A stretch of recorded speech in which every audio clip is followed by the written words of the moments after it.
gotta leave it to the professionals.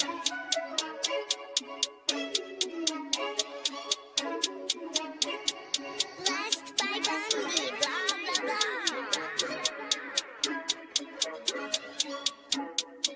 Started off with a bit, now I got coin. I see where y'all going. Ain't poppin' since Web 1. Hella hoes on Web 2. I was living a dream, now I'm on Web 3. And it is what it seems. Topping the pyramid schemes, I'm telling you. I'll sell you a percentage on Nebula. Shout out to Vince, yo, set it up. Surfing on the web and I'm shooting at 3. I've been goated when I got my G. I'm an alien boy from a different planet, yeah. So I got my drink, I'm riding in the 1920s Model T Ford. Call her Era Lord. Call me Levi, playing on the keys, boy. And I'm about to put my gloves on. If I said it, then I meant that. Yeah, I like that one, I'm about to get that. Crash that whip for the drumsticks, whiplash. I'm about to get them all. Are you with that? In a white boat, surrounded by blue. I want one, but I got a cop too. I wanna fly high in the sky, arms out wide, trying to soar from a bird's eye view.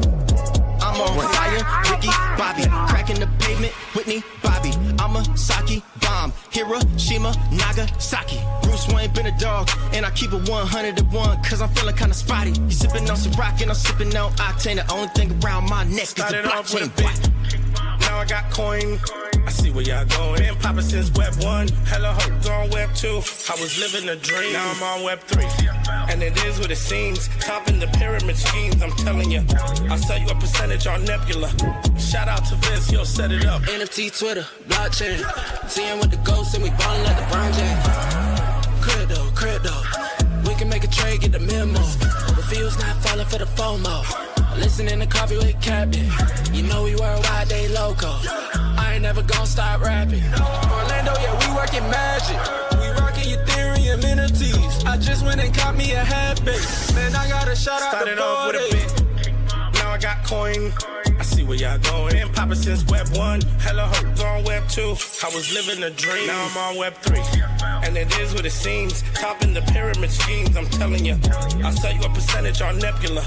Shout out to Vince, he'll set it up. Freaking the mood to choose one, but they got knowledge to move, son. I'm shocking in shades with my brother in suits. Yeah, them blues is coming. Even though it's hard to pick, eeny, miny, mo, soda on the mix, no biting lips, it's time to go. Index number 1, no thumbs up, you gotta scroll. Looking at the ghost in studio, it's time to go. Had a helmet on by myself until I met a mask that wanted to have a face off. So had to bring my chainsaw, full tank of gas in the ride with my brakes off. I'm A1, but a different kind of steak sauce.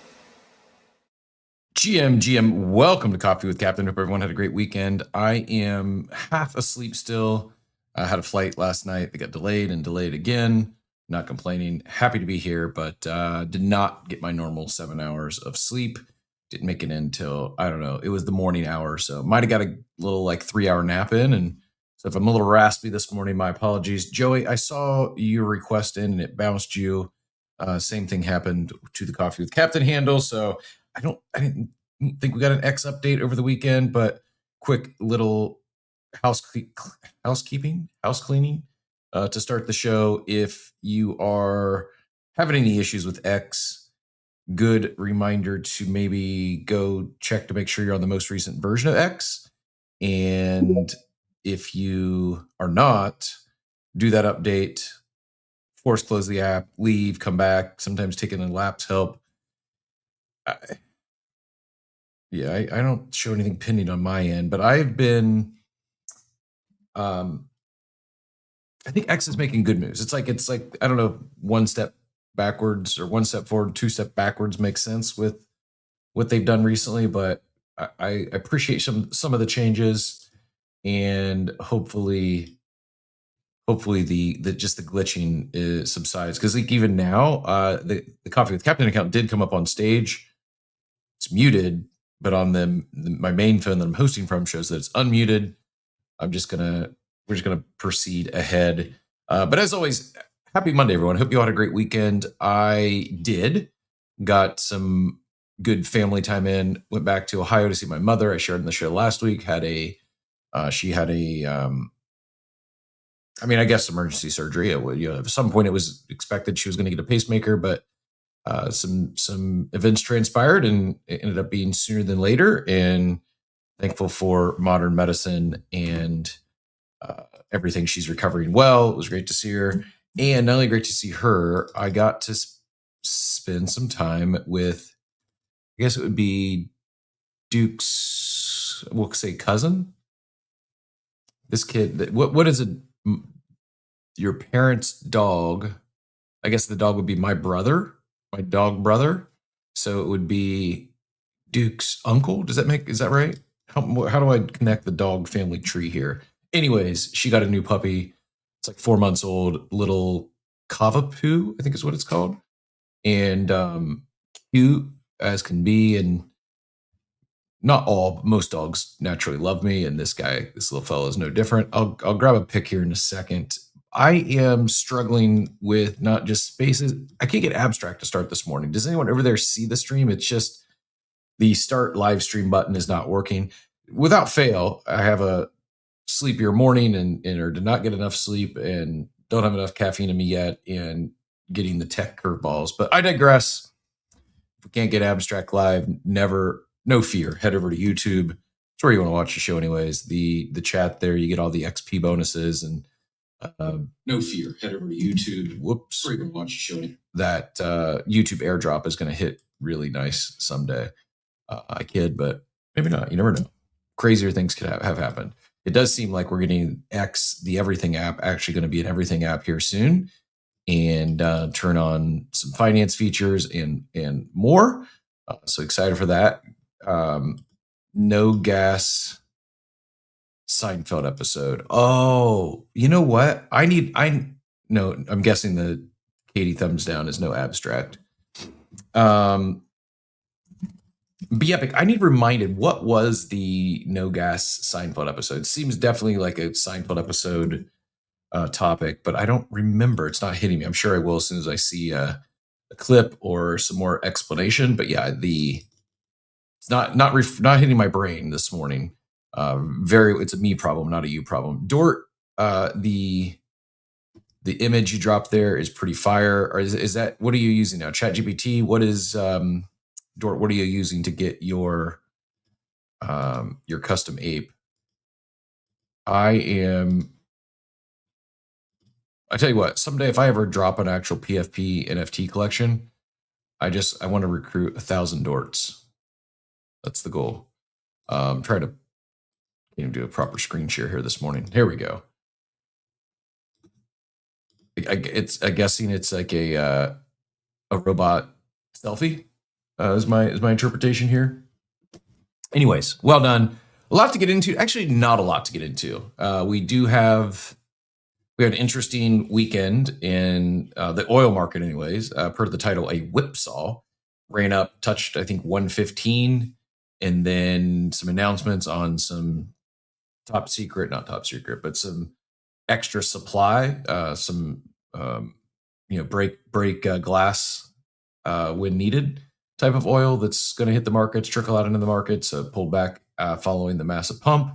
I'm not a petro expert, not a geopolitical expert, not a war expert, but we will talk a little bit about oil. We'll talk a little bit about the potential recession that Polymarket is now pricing in, and not just Polymarket, but Goldman Sachs and JP Morgan also both raising their estimates.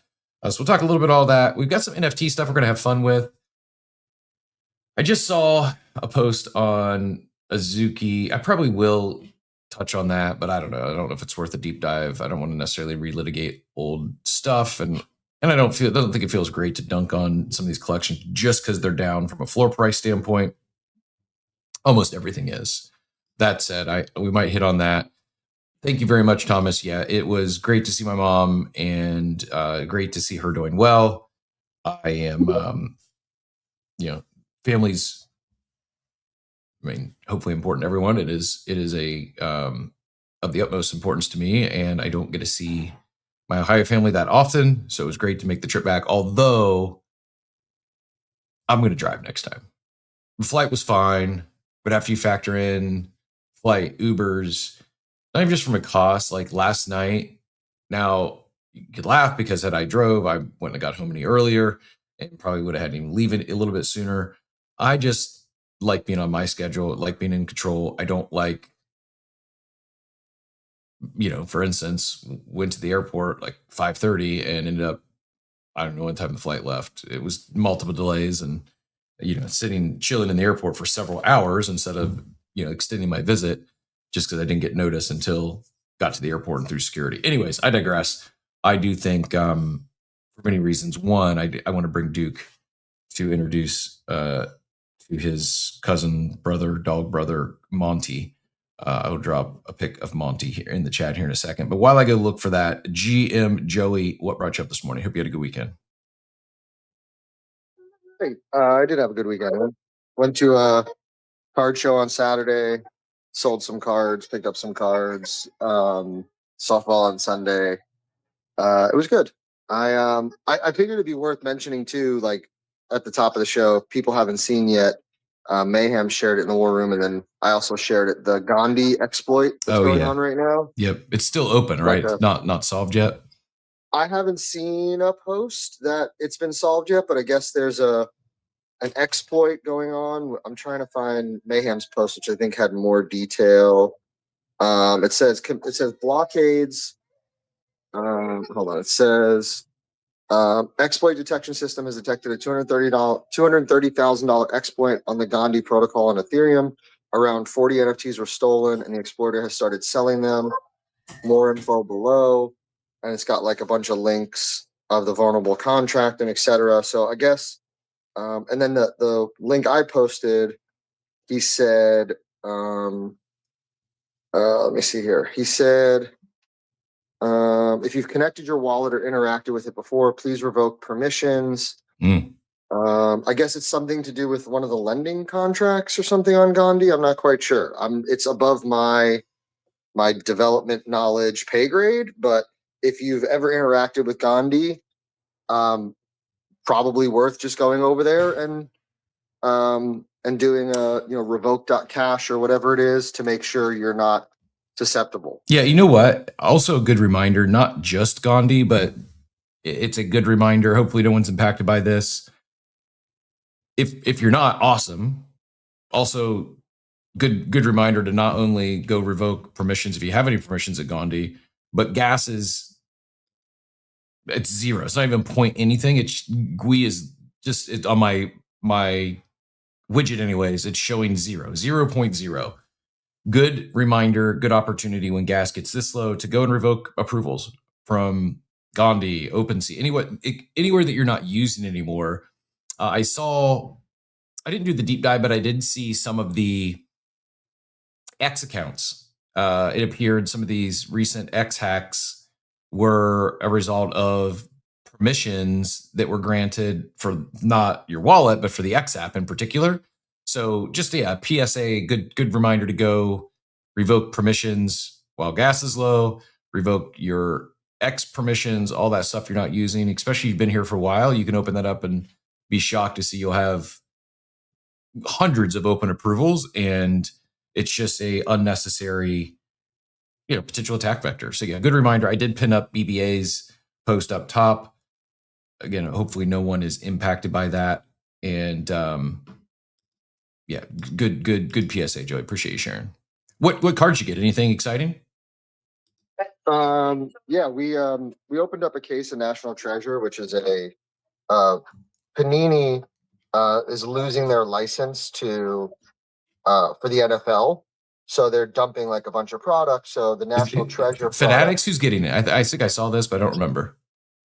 I'd have to look it up. I can't remember who's getting the NFL now. I mean, Fanatics they're like a sports collectible conglomerate, right? They own like apparel, they own collectibles, they own all kinds of stuff. So we opened up a case of National Treasure.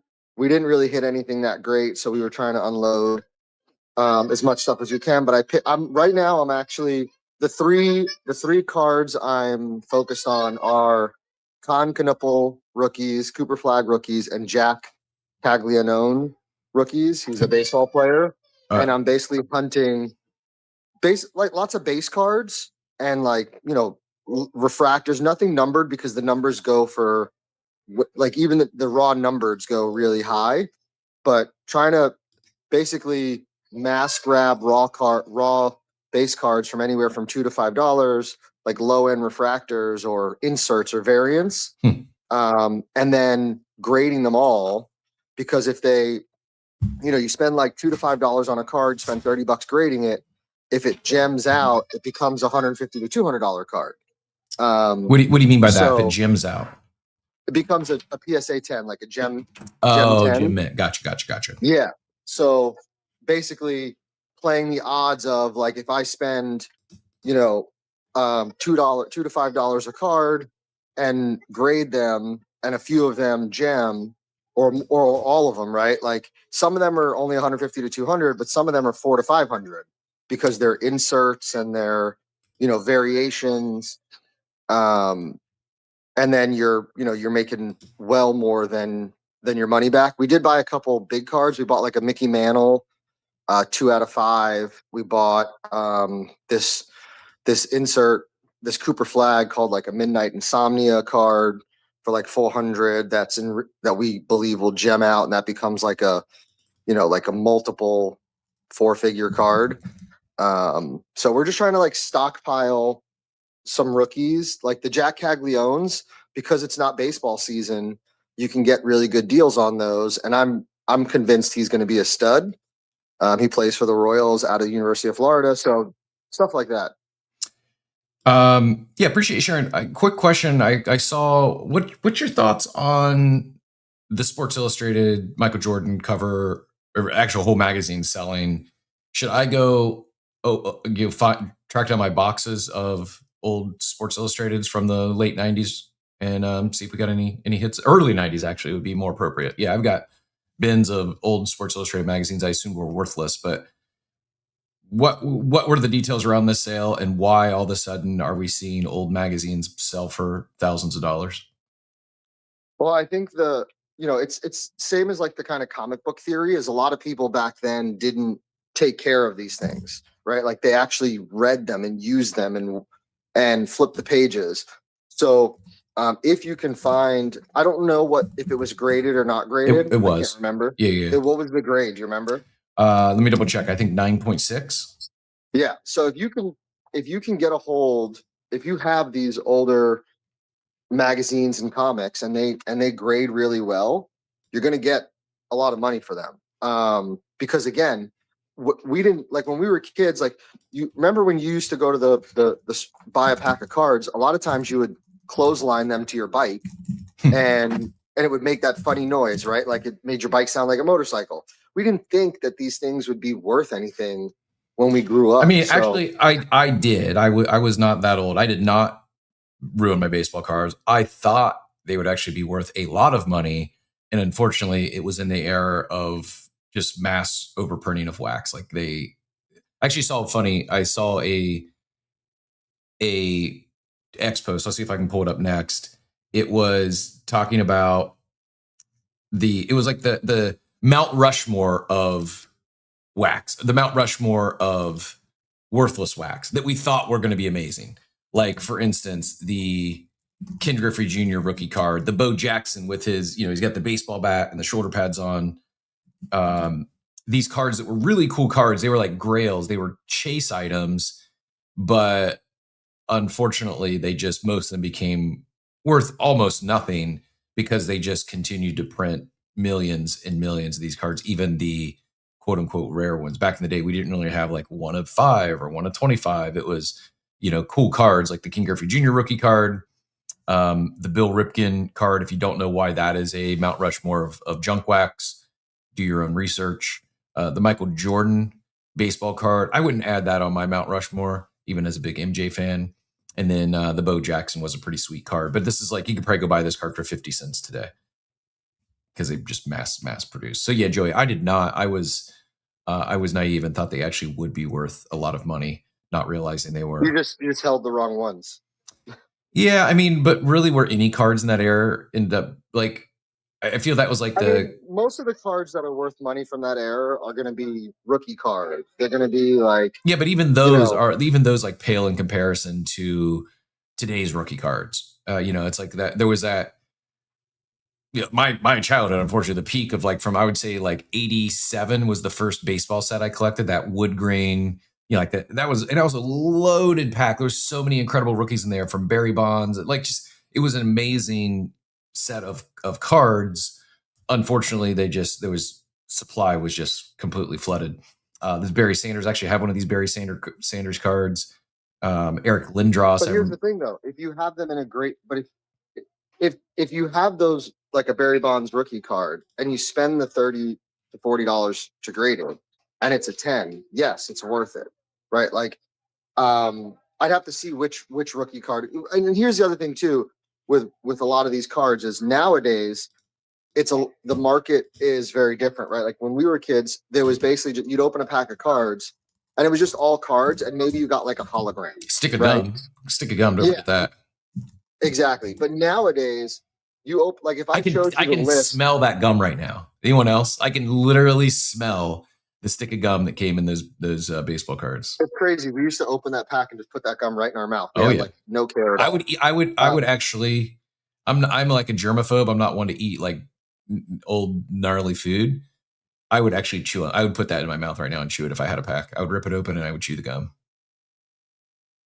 But if I showed you the list of like for example, the Concanupal cards from the 2025 Topps collection, there's literally 50 variations of his rookie card. Yeah. Whether it's like inserts or horizontals, there's like 40 different types of refractors. Like it's crazy. I don't love it. I don't love this, to be honest, where it's headed to where. I agree. I'm with you. I do like that they're controlling supply and you have limit, but it just I don't know. It's a different way to dilute, I guess, and better than the alternative of just running like this is actually. I'm surprised. Like I mean, this is granted it's a Gem Mint 10, but I've got I think a couple of these sets. One is a factory sealed set from '87. Another one is I just actually collected every card in the set. I would have if you would have asked, I would have guessed these were going for like $30. Well, granted, it is Gem Mint 10, but I'm a little surprised. Even the sales history is, $600 on these Barry Bonds rookie cards. So yeah, Joey, I don't know if you saw. By the way, go ahead. I do think the Azuki thing is worth talking about because all right. he like not from the Azuki perspective of like the price of the collection and the price of the token and what they're building, but he's not the only founder that we're seeing kind of like pivoting to this RWA art, right? Like I don't think we talked about Meme Land and Meme Strategy and like what they're doing last week after their announcements.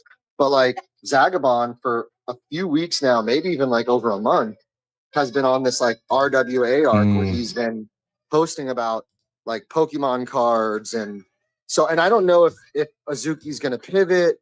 I don't know if this is just his personal like journey, but for those that I shared it in the War Room a couple times, I think, where Meme Land and I guess their like investment fund or something is called Meme Strategy. Yep. They're working with I don't know if they acquired or worked with a company that they're launching a strategic, I think it's an investment fund / strategic reserve where their first goal was to acquire, I think it's like 40% or 30% of all the gray felt hat Pikachus on the market, right? And so it is interesting that, and I'd wager we're going to see more because I think people are starting to realize that RWAs and blockchain technology it just works. It's great. It does. I mean, it's definitely better, certainly. And this whole issue we were talking about to tie it all together of overproduction and just flooding the markets with junk wax. Like what the blockchain fixes this. What Be Epic adds in the chat, Pokemon, he's selling all his sports cards to go to Pokemon. Why do we think that thesis? For those that are deep in Pokemon, why pivot from sports cards into Pokemon? And then also Inspire English. Thank you for calling us our attention. I didn't forget, but I forgot to let everyone know. Shows at the same time. We are live every weekday at 8 a.m. Eastern time. However, the U.S. had daylight saving over the weekend, and we sprung forward an hour. So I know not everyone in the world participates in that. I wish we didn't, but yeah, it is It is 8 o'clock or 8:24 Eastern time, but the same time last week would have been 7:24. Also, I see Steve out there. I kid you not, Steve. You are forever in my brain, forever Coffee with Captain, and forever daylight saving time. Anytime I heard some people was flying, someone mentioned daylight savings, and I just shook my head in disgust and thought of Steve every time. So that's my I'm sure I'm certain that I've said daylight savings at some point in my life before, probably on this show. And now I feel like it's, if I say savings with an S, I feel like I feel like I should be like the Game of Thrones walk of shame, because now I know better. I know how it's supposed to properly be pronounced. And I was maybe 50-50 in the past. I don't really know. I'm just guessing. But yeah, I shook my head in disgust with some people mispronouncing daylight saving time. Anyways, yes, 8:25 Eastern. We keep the time the same, but the U.S. had that daylight saving time over the weekend. We got Atari coming up. We got Be Epic coming up as well. Go ahead, Joey. I was gonna say on the Epic's topic of like, you mentioned like selling his sports cars, Pokemon. I kind of look at collectibles the same way I look at like investments. Like right now, Pokemon is super hot. One Piece was really hot. Now it's cooling off again. I don't know if I would ever suggest anybody. Now, obviously, we talk about this with NFTs too, right? Collect what you love, because if you love it and you don't, like the price fluctuation is less impactful if you love what you collect. But if you're into collecting for the sake of like the business of it, it's worth being diversified, right? It's worth holding some sports cards. It's worth holding some Pokemon, because as the markets ebb and flow, which they inevitably do, right? You're giving yourself more exposure and upside versus like, I'm selling, and I don't know if this is what Be Epic is doing. I'm not making assumptions, but he did mention selling sports cards for Pokemon. So if you're in collectibles or want to get into collectibles, collect what you love, number one, but also don't be afraid to collect different sports. And, shoot, Disney just released their 70th anniversary Topps cards, and there's tons of stuff in there worth money, right? So, but very few people are Disney card collectors unless you live in the collectible space and you're just looking to make some money. So see what's out there, collect what you love, but don't be afraid to diversify. Yeah, good take. I'm excited to get a Be Epic's take in here in a second. And then Hans and anyone else is asking, I can't get Abstract broke this morning, so we're gonna have to go back to the drawing board and see what the new settings got me. I can't get it to go at all. It just won't start the stream. So my apologies, but we are live on YouTube as well as X Video and as always the X Audio Spaces. Before I go to Be Epic, I got to show off Monty. It was bragging, cute little guy, and a big fan of dinosaurs, big fan of TV watching. He was dialed in to the TV. Dinosaurs, the documentary, not bad. It'd be a good one if you like some fungi or a particular plant. Is that the new one on Netflix? Yep. It's pretty good. We just started that one. Me and the kids just started. I think four episodes, pretty quick, and it's a good, I guess, history lesson or look back. Some would say alternative look back on history. But yeah, Teacher K says we miss the Steve-isms. We certainly do. Diego giving you some love as well. I will do my best. I'm not ever going to pretend to replace Steve, but I will do my best to carry on some of the Steve-isms in the lore. Like, educate yourselves, people. Don't say daylight savings. It's daylight saving time. Anyways, Be Epic GM, tell us more about why the pivot from sports cards to Pokemon, and is there like I get it. I get Joey's diversification. I guess I would push back a little bit and say, is there some potential risk of buying tops? The whole 30th anniversary, and might the top have already been in, and now people are chasing because of the hype? I don't think that's the case, but I at least wanted to throw that out there to ask you, like, I assume that's not what you think since you're rotating into Pokemon, but why isn't it the top? Why isn't it? Why does it keep going up from here after it seems to have been running pretty hot? GM Be Epic, hope you had a good weekend. GM Cap, can you hear me? Yeah, we got you loud and clear. Okay, great. Yeah. So, well, first of all, I did a card show actually yesterday in New York, and after the show, I was exhausted, so I did not get gas.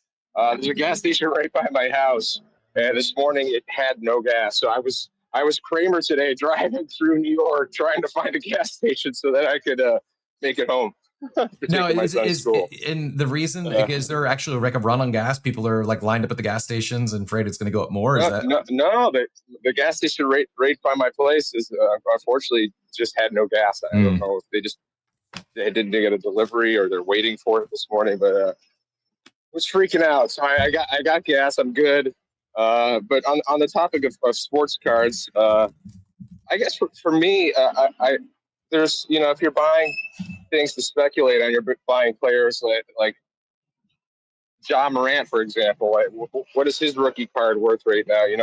You have these individuals that do something that is a PR nightmare. You don't have that with Pikachu and Charizard. Yeah, Zonko said Pikachu doesn't get DUIs.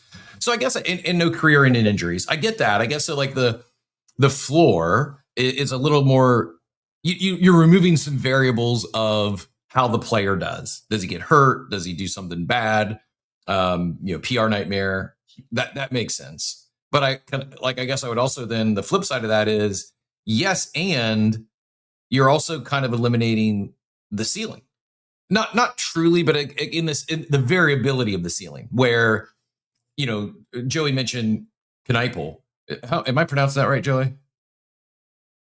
What? Con Kneipel? Am I pronouncing that? Con Kneipel. Kneipel. I've not watched any NBA, so it's all from reading. Guy's on an incredible run, like breaking rookie records for 3-pointers made, and in a year where you mentioned Flag, like he was, I think widely regarded as going to be the lock rookie of the year. It now looks like Kneipel is going to pass him or has passed him. And had you bought a bunch of Kneipel during the draft before he had this blow up, you're gonna have not only if NBA cards go up, but in particular those individual players who have breakouts. Your ability for asymmetric returns is much greater. Where I guess you could say, well, Pokemon features one character in the next game or something, it becomes more popular. But for the most part, it's more based on the success of the franchise and IP as opposed to any individual character or, in the case of sports, any individual player. Be Epic, I'll go back to you. But yeah, thoughts on, does that making sense? Like, yeah, you're eliminating the DUI risk or the career and injury, but you don't have that variability of just the player absolutely crushing and having a huge come up. No, that makes total sense. I just like if you bet on 100 players that have that come up, how many of those players would have that positive upside where their card just moons? I think Con Kneipel, I think it probably that's a huge win. I don't think he's going anywhere. He's going to be great for the NBA.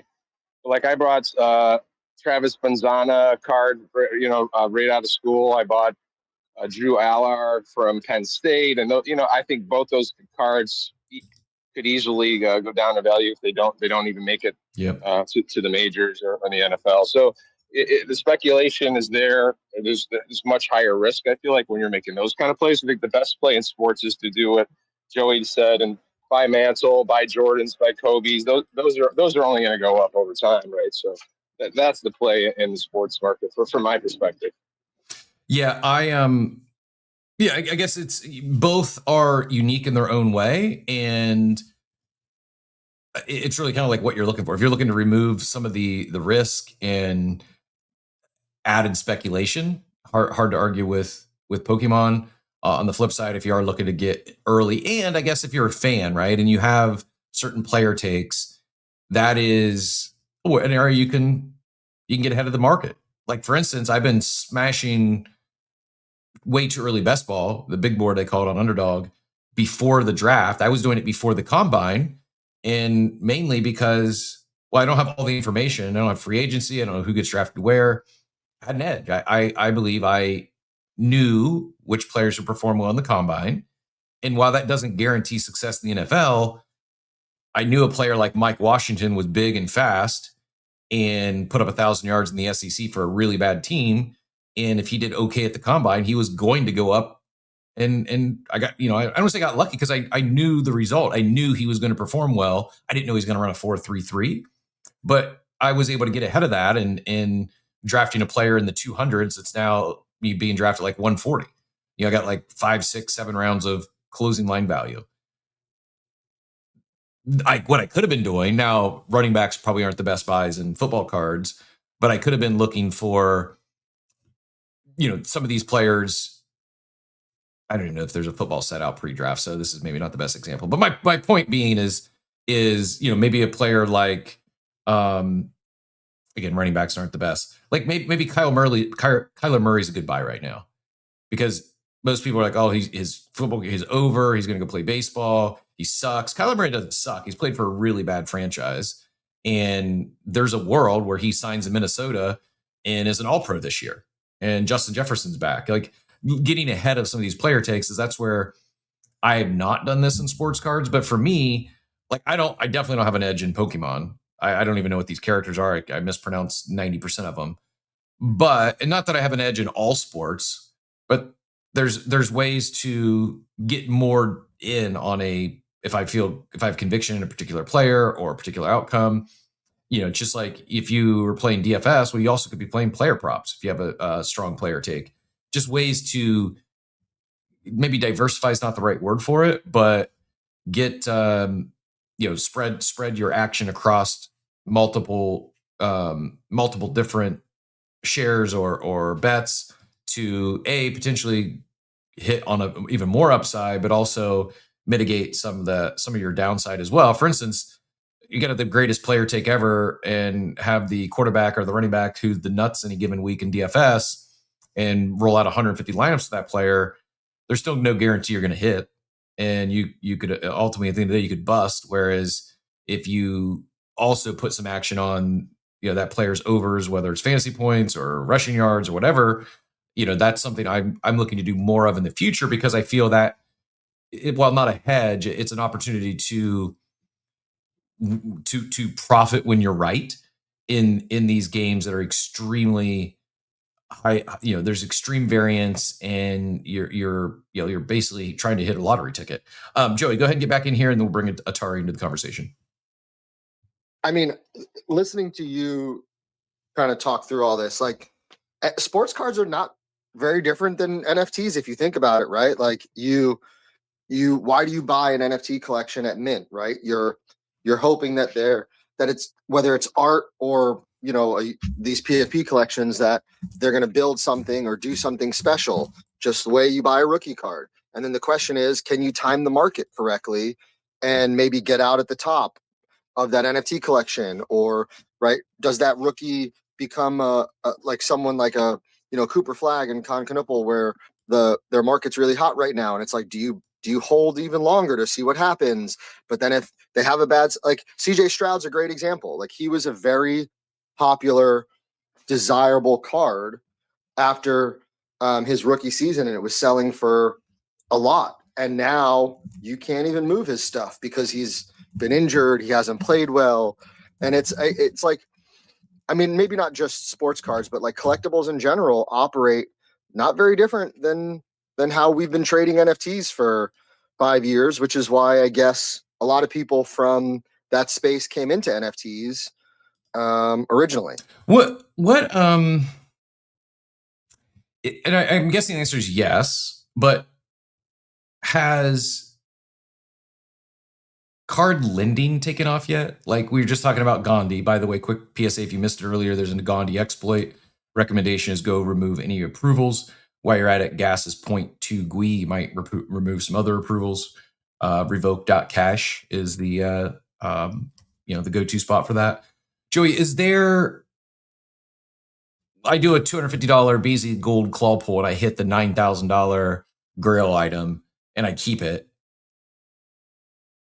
Is there a platform that I could, if I wanted to take out a $5,000 loan against that $10,000, $9,000 cardboard? Is this live today on any platforms? Is it being discussed? Like, help bring me like. Oh, it's being discussed, and I think it's going to happen very soon. And that's one of the thesis for bringing RWAs on chain is, so for example, let's say I'm sitting on a Mickey Mantle rookie card, right? Not a Mickey Mantle rookie. And those cards are selling, or like a T206 Honus Wagner, right? In a PSA 1, that thing sells for 7 figures, right? Mhm.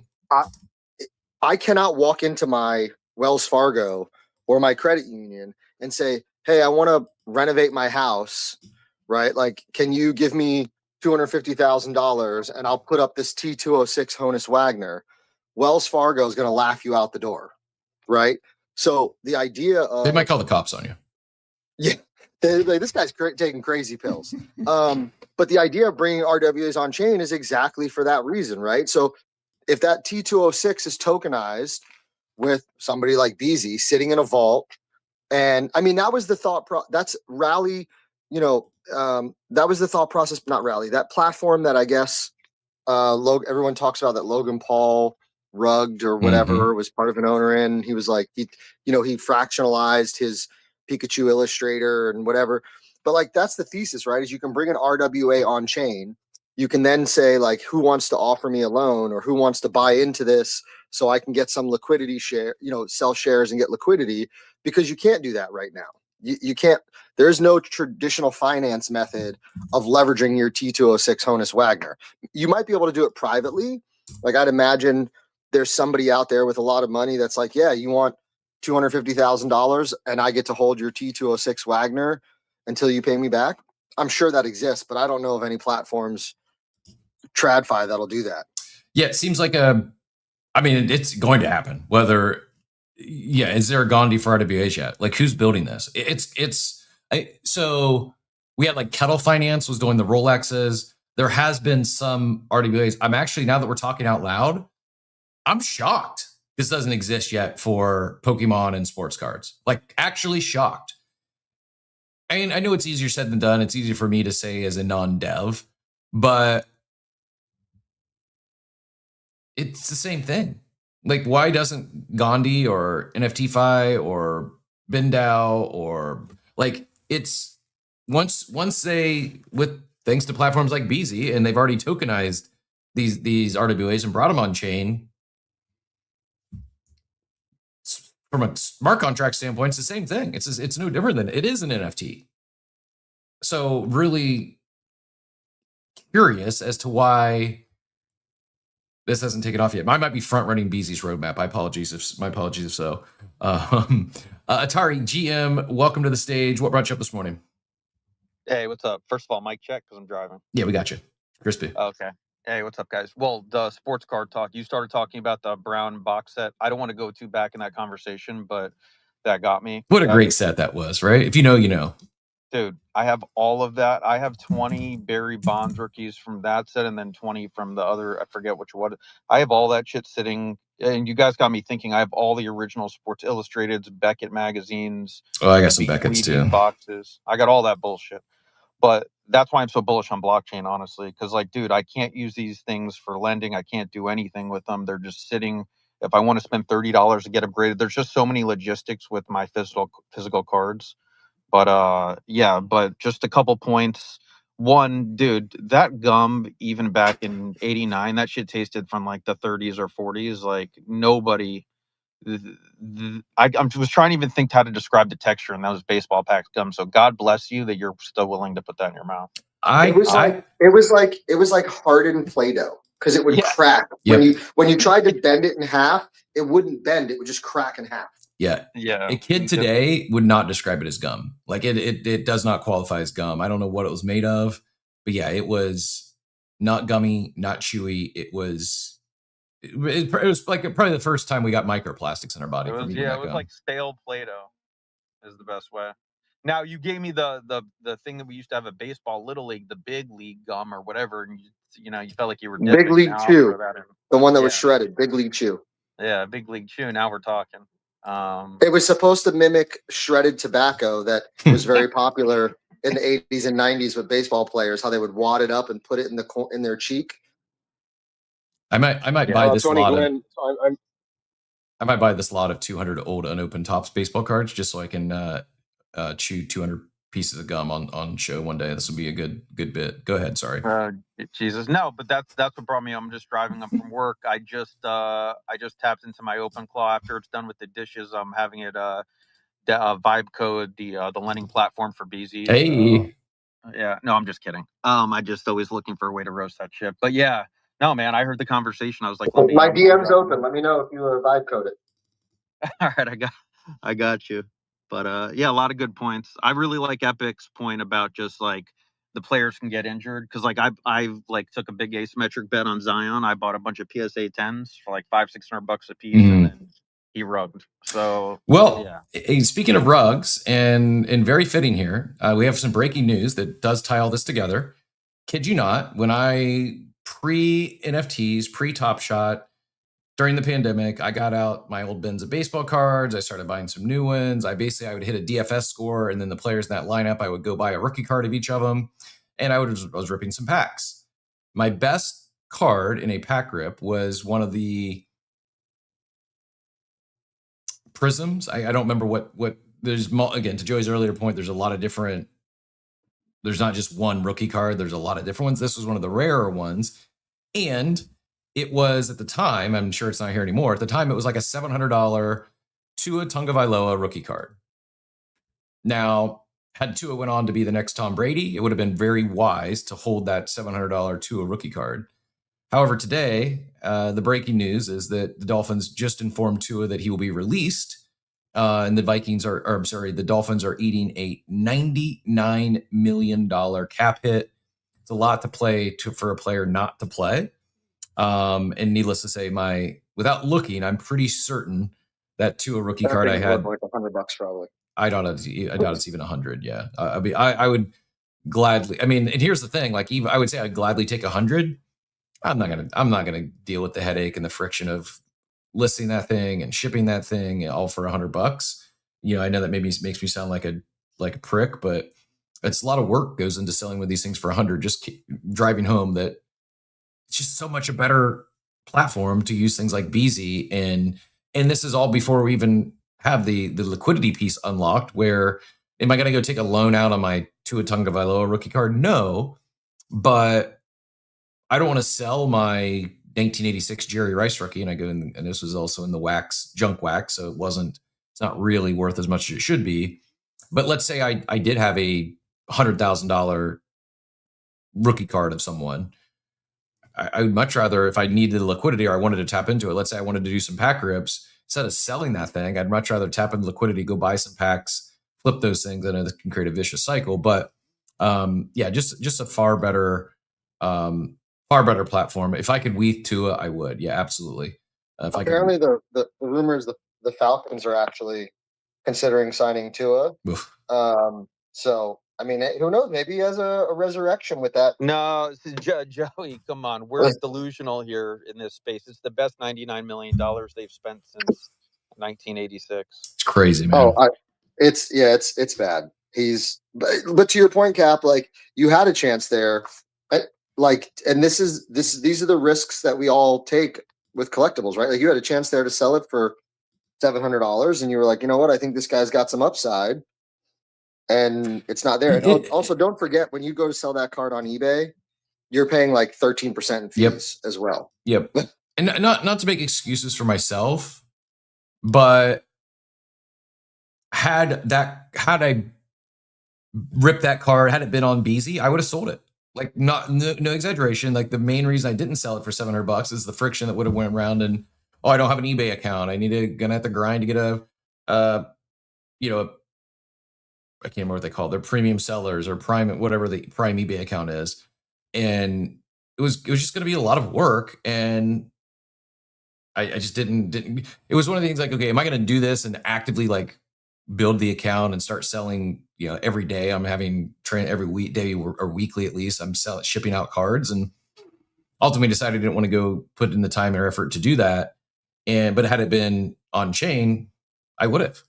And you're at the mercy of your feedback. So I was a top 200 seller on eBay back in like 2001, 2, and 3. And one person leaves you negative feedback, your whole account gets fucking compromised.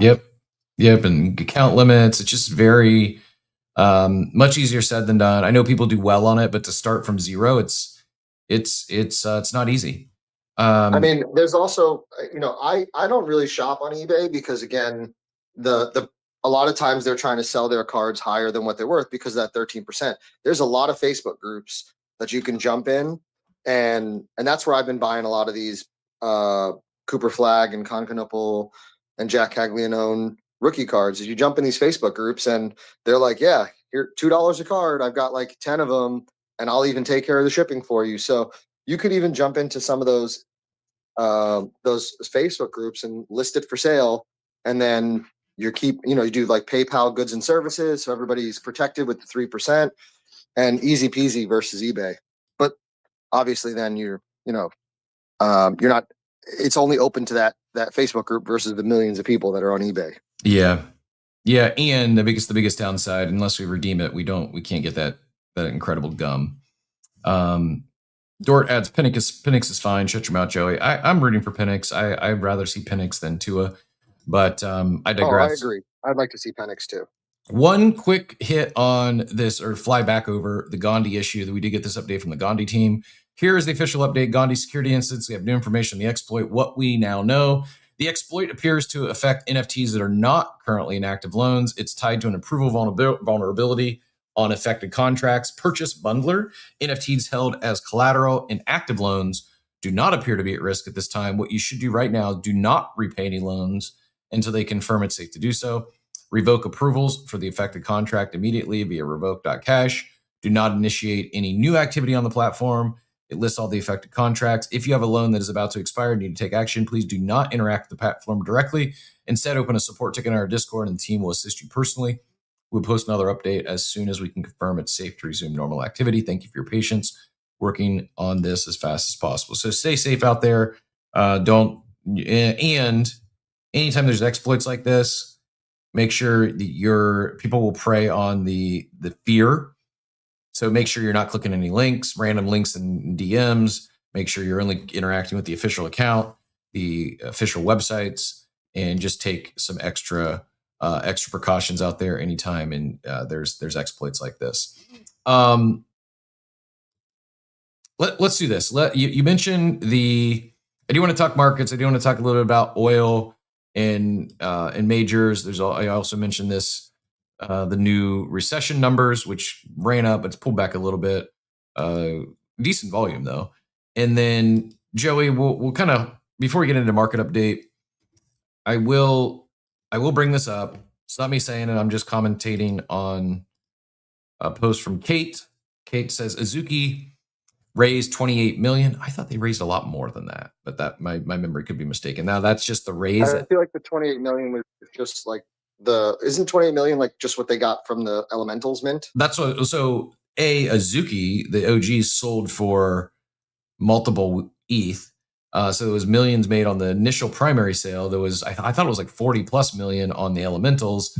And then I do think they also raised VC funds. I could be mistaken, but I don't know what the 28 is referring to. But all in, it was revenues plus raise, which should have been well over $100 million, if I'm not mistaken.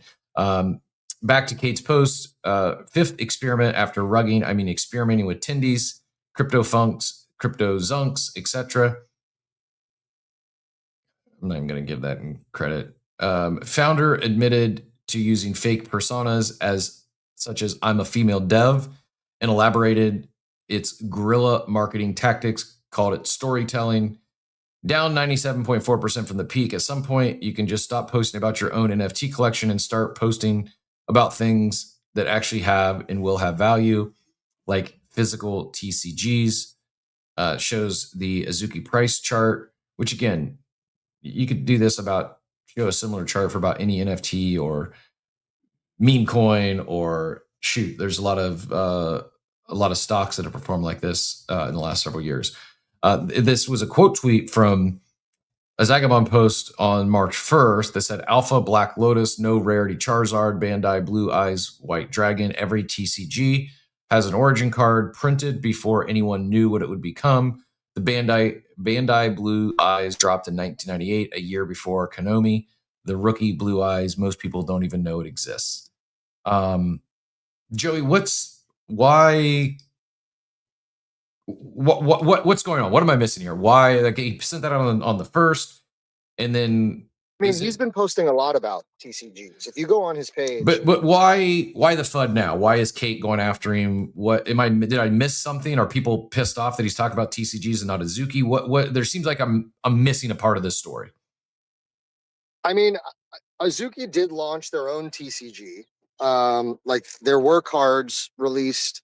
I'm assuming people are just, it's somewhat of a bear market, and I'm assuming they're expecting him to talk about like when's the next anime episode coming out, what's going on with the TCG released, like what are we doing, like what's the plan here with Anime Chain, like. So I guess they're just expecting him as the leader and founder of all this, CEO, whatever his title is, right? To instead of talking about Pokemon cards and Magic the Gathering cards, to talk about your own TCG and all that other stuff. And I guess people are just kind of in that mindset of like, what, you've raised, like you said, I would have to say with royalties, the elemental sale and everything they've raised, they've got to have raised over 9 figures. I mean, Azuki was selling for at its high, what, like 30, 40 ETH, right? Yep. So I guess people are just they're kind of tired of seeing it. Yeah, and then also you look at like in comparison to other collections, right? You look at like what Pudgy Penguins are doing. Pudgy World is about to be released. They've got all their their toys and everything they're building. Abstract was announced way after. I mean, I could be wrong, but wasn't Abstract announced after Anime Chain? Yeah, I believe so. And look at what Abstract's doing. So, in this PvP world we live in here, I'd imagine people are looking what all these other projects are doing and how successful they are, and saying like, stop talking about Pokemon cards and start talking about your own stuff. I guess. Yeah, and I'm asking if anyone is deep in that ecosystem. I'm not funny. I'm asking questions because I'm not in the ecosystem. Might be one of the few. I don't know if I've ever held maybe like one of their beans or one of their really low assets, but I've never held a Azuki. I don't think I've ever held an elemental. Maybe traded in and out of that pre-TGE, but I didn't hold it for long.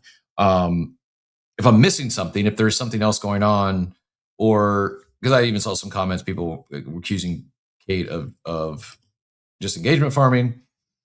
Maybe so, maybe not. I don't know. I mean, some of the critique is I guess valid or fair, but I was just curious what prompted it now. I think if she's a holder of Anime Coin and Azuki, I mean, she has every right to go on her X and express her feelings towards.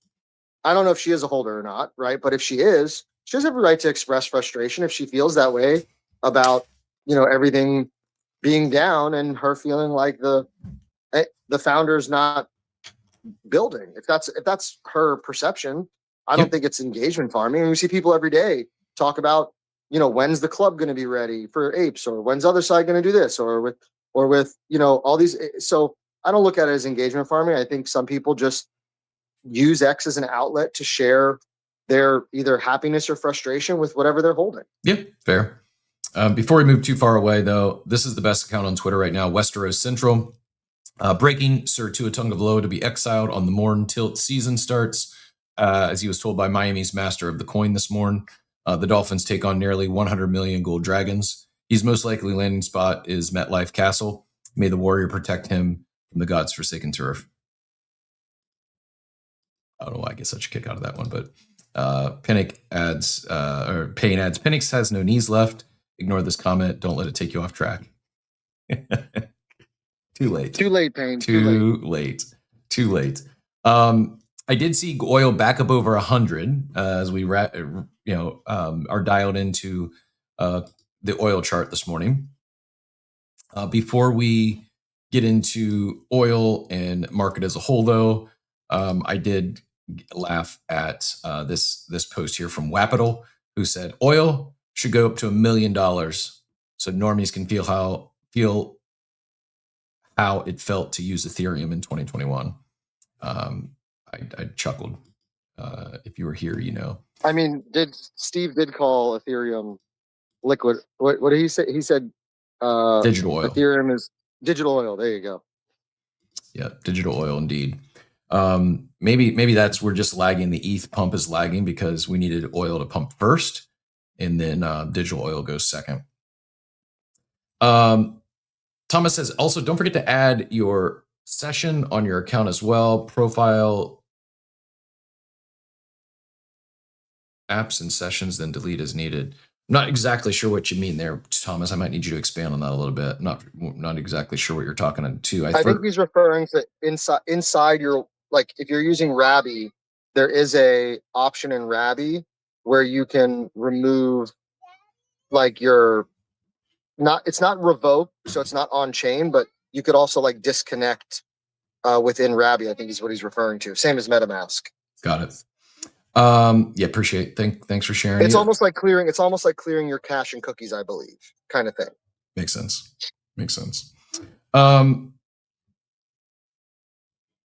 Be safe out there. Again, just be with everything. It's not just speculative risk. You also have protocol risk. And anytime you're putting your assets in a smart contract, know that this is unfortunately in the range of outcomes. Let's do this. Let's roll into a market update. And boy, we got another banger. We got another world premiere. Go give the space a like, or repost, a bookmark, because you're going to want to get more people in here to hear from. We did not get Payne's rapper name finalized yet, but here is another sample on his mixtape. We'll be right back. Coffee brewing.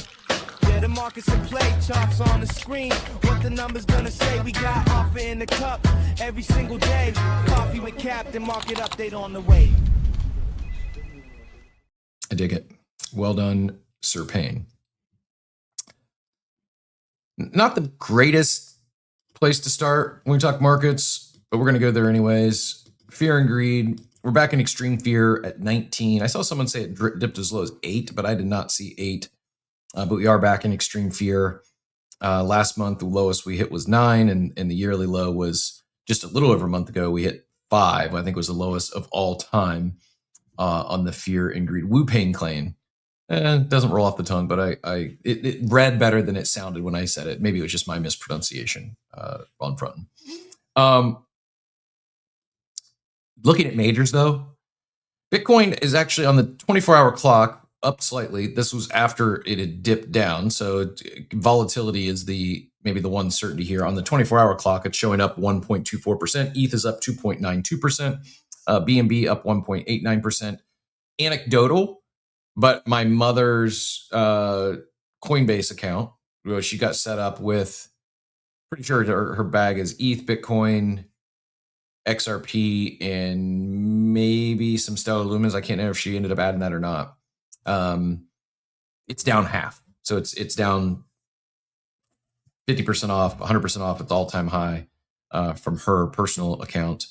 She's still up, but she was looking at long-term investment, wasn't even planning or attempting to sell any tops, and she opened it up, the app, for the first time in a while, and said, "Oh yeah, this used to be double this." So take that for what it's worth. Some anecdotal mom Coinbase account. She's just giving me some opportunity to catch up for missing that XRP trade that she nailed. That and her silver trade she also crushed. She was way. Did you see MicroStrategy bought more Bitcoin today? Yeah, once again, top blasting. Strategy acquired almost 18,000 Bitcoin for 1.28 million, or 70,946 per Bitcoin. As of 3/28, they hold 738,000 Bitcoin, acquired for 56 billion, or average of 75K per. I don't know when they would have bought it at 70,946. Seems seems hard to do how they buy. Phonics, yeah, I actually will tell her to pick up some Hyperliquid. He said rotate the scraps of XLM and XRP to Hype. Good call. And now that it's on Coinbase, there's no reason that all my friends and family can't own some Hype as well. Speaking of Hyperliquid, that's where the traders are going. That's where the traders are going to trade oil over the weekend when TradFi markets are closed. You can see here is the oil chart on Hyperliquid. Went from 95.96 to ran up all the way up to 111. We did, as I mentioned, I went over 115. Looks like 117 around the top, and then some sell-offs went back down to below where it started, like 93, and now it's back up, running right around 100. So, not an oil expert. I don't know. All I know is you can trade it with 20x leverage on Hyperliquid, and I think that's a big deal. I think not just oil, but this whole 24/7 market is, we talk about, like, seems inevitable that lending, RWA lending, tapping into equity in your Pokemon physicals is inevitable. Someone's going to turn this on soon. This seems like more and more people finding 24/7 markets. It just seems inevitable. I shared the story of the older guys at the gym. We're talking couldn't wait until the market opened so they could get ahead of some trades following the weekend's activity. They don't have to wait any longer. Like, now you don't have to go trade 20x leverage, but HIP HIP3 HIP3 is underrated in terms of what it's unlocked. And we talk about what is going to be the next catalyst, onboarding catalyst.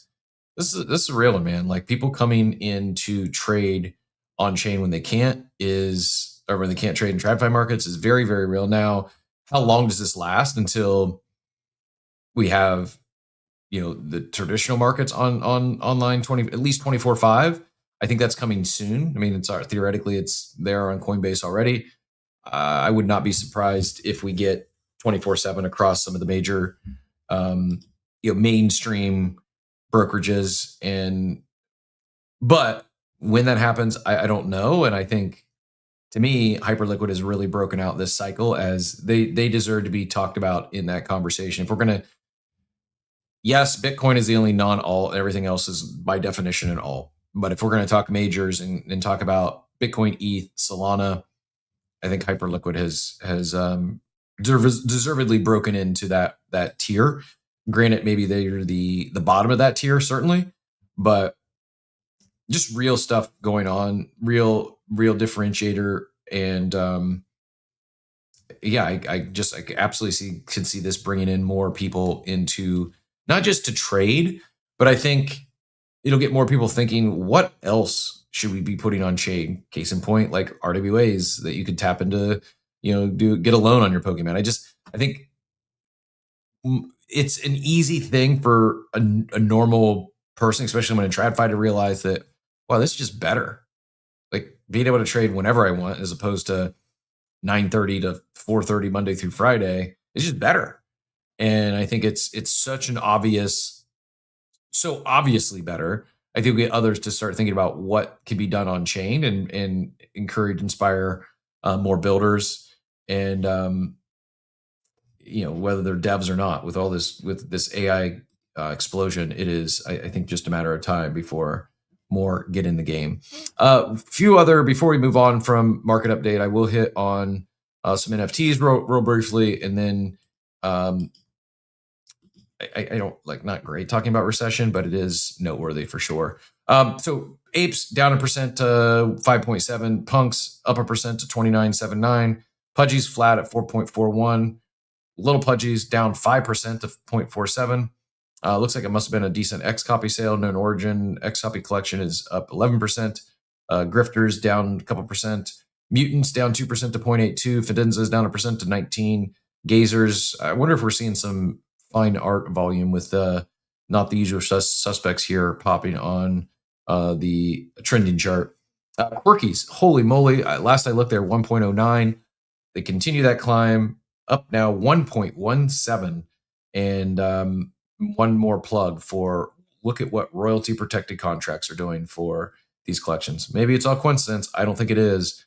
But shout out to Unvault, one of our sponsors, who's helping existing teams migrate, not just go multi-chain, but protect the royalties and share those royalties with their collector base.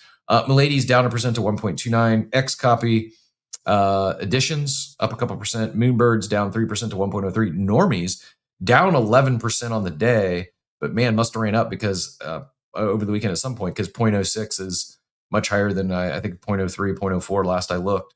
So I had a big run and then a little bit of a pullback. Nibbles, congrats to Mahaha and team for the mint out, still trading at 0.03 and a little above mint price, up 4.2% on the day. Doodles up 2% to 0.49. Death and Taxes still holding that 0.03, although it down 14% of the day. V1 Punk's down a couple percent. And the other one, VFriends 1.25. I was looking for there, Azuki down just a percent, 0.74, since we were talking about them. But that's our daily market update. Not a sponsored update today, but we did get the new world premiere of another Pain banger. Thank you very much for that, Pain. Here is the other market related, I guess at the highest level, market concern is U.S. recession by the end of 26. Now a 30% chance. It did run up to 37%. This is on Polymarket, a few $100,000 worth of volume. So maybe it's not enough to really get too excited one way or the other, but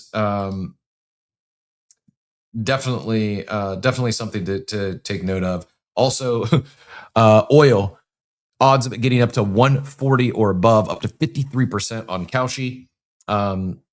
Oil prices jumped over 110, as we just mentioned, back now down to about 100, but some wild futures on oil as well. And, as I go back to that chart, just gave up 100, now 99.7. The move probably would have been to just long all this right before the conflict in the Middle East broke out. You can see even as recent as March 1st, it was still trading at like $68 a gallon. Now up over 100, as we mentioned. If you go back a month ago, I mean, really for several weeks, it was trading in that 65 range, pretty flat, and then boom, really exploded upon this conflict over there. If you're not following that closely, again, not being an oil expert, but the big issue is the straight 20% of all global oil goes through this area that is effectively shut down. Now the U.S. has come in and they said they're going to provide maritime insurance and help get more of that running. And then we had there's a big release of oil reserves. Just going to take it a while to actually get out and get in distribution, get in supply. So yeah, if you are, might be good data to get some extra gas.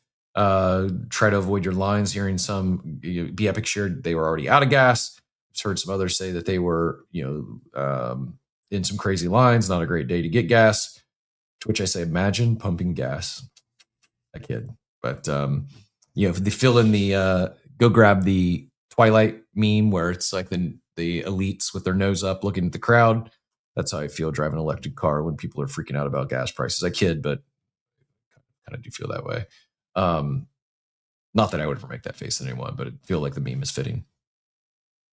This recession probability of 41% is the highest reading of 2026, up sharply from 25% in January.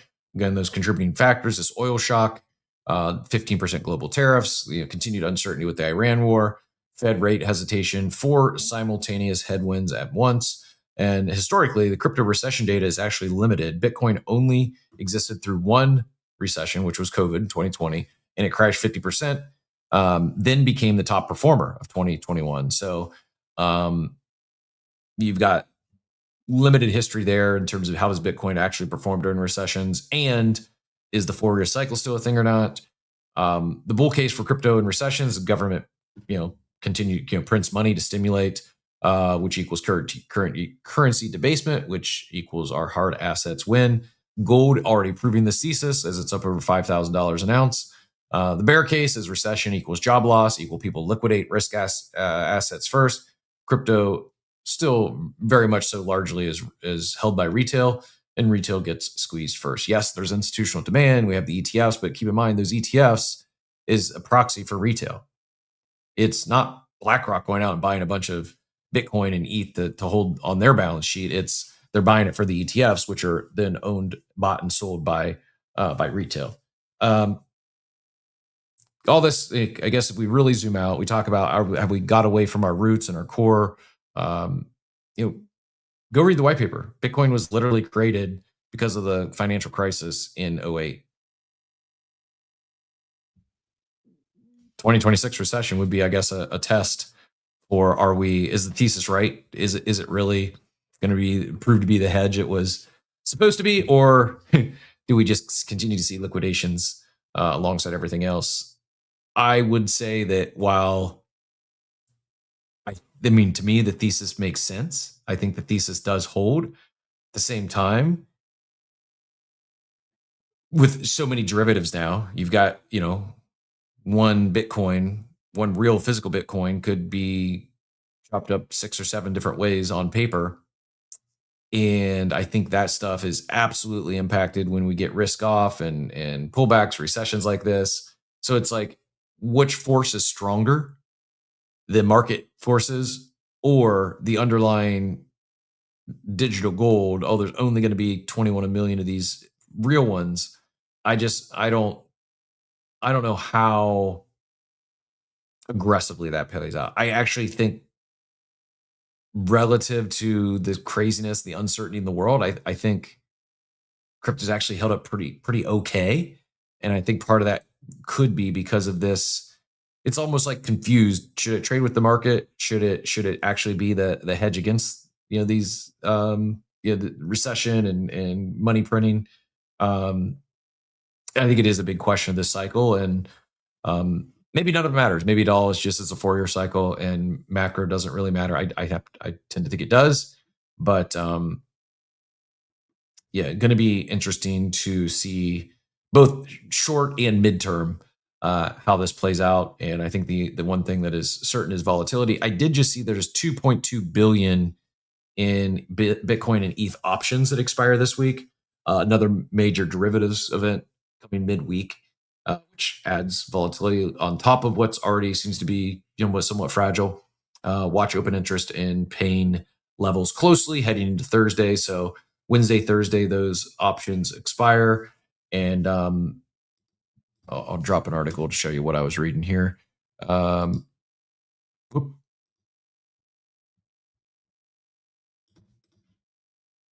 Pop-ups after pop-ups. Here we go. As I mentioned, 2.2 billion in. Never mind the old article. I don't know why it just popped in my timeline. This came out in January, so disregard everything I just said. It's not current. Someone just shared an old article. Go figure. It's not AI, but it's not timely. I'm catching up here on a. Well, I'll catch up on this real quick because it's kind of a long read, but appreciate you sharing phonics. And this is where, as I said, I'm not the oil expert, but I can parrot things I read on the internet. This was a quote tweet or quote repost from "We are in 1973, 2020 inflationary bull market. If the Fed allows." I will be brief, as I'm not a good writer. The Iran war changes everything. It's a major historical point and will likely dictate the path of coming years. Even serious investment fund managers need to evaluate their thesis for this year against the event. I think Trump has made a historic mistake. In my eyes, we're in October 1973. History doesn't repeat itself, but it often rhymes. Mechanics behind the events are much similar. Take a look, showing the 1973-1974 oil crisis and verified monthly gold and oil prices compared side by side. Goes on to say the economy ran hot in 1970, 1972 and started to cool off in 73. Yom Kippur, war happens, oil embargo, inflation worldwide. A quick supply shock causes inflation to outpace treasury yields. Real rates go negative, force bond markets to risk on because treasuries are negative real yield now. Fed is trapped because it plans to cut, but inflation is sky high. Hiking is political suicide as people struggle with high prices, and layoffs already happened pre-war, so they expand the balance sheet and maybe even cut instead. Inflation persists and gold and hard assets rally hard. Oil crisis was solved in December, but inflation stayed. Gold corrected down 40%, then rallied 800% in the 70s. Eventually comes in 1979, and Volcker comes in 1979. Turbo hikes rates, causing the market to crash and inflation to cool. Now today, economy ran hot on AI innovation and AI capex, seem to be now peaking as hyperscalers start to take leverage to finance capex. Layoffs in software and other sectors started. The job market is weakening. Credit spreads spiked in February pre-war. Now Iran war happening. Trump is stuck in there. It's a regional war and a big mess. Oil and gas now have security premium no matter if the Strait opens or not. Inflationary shock has happened. You are here.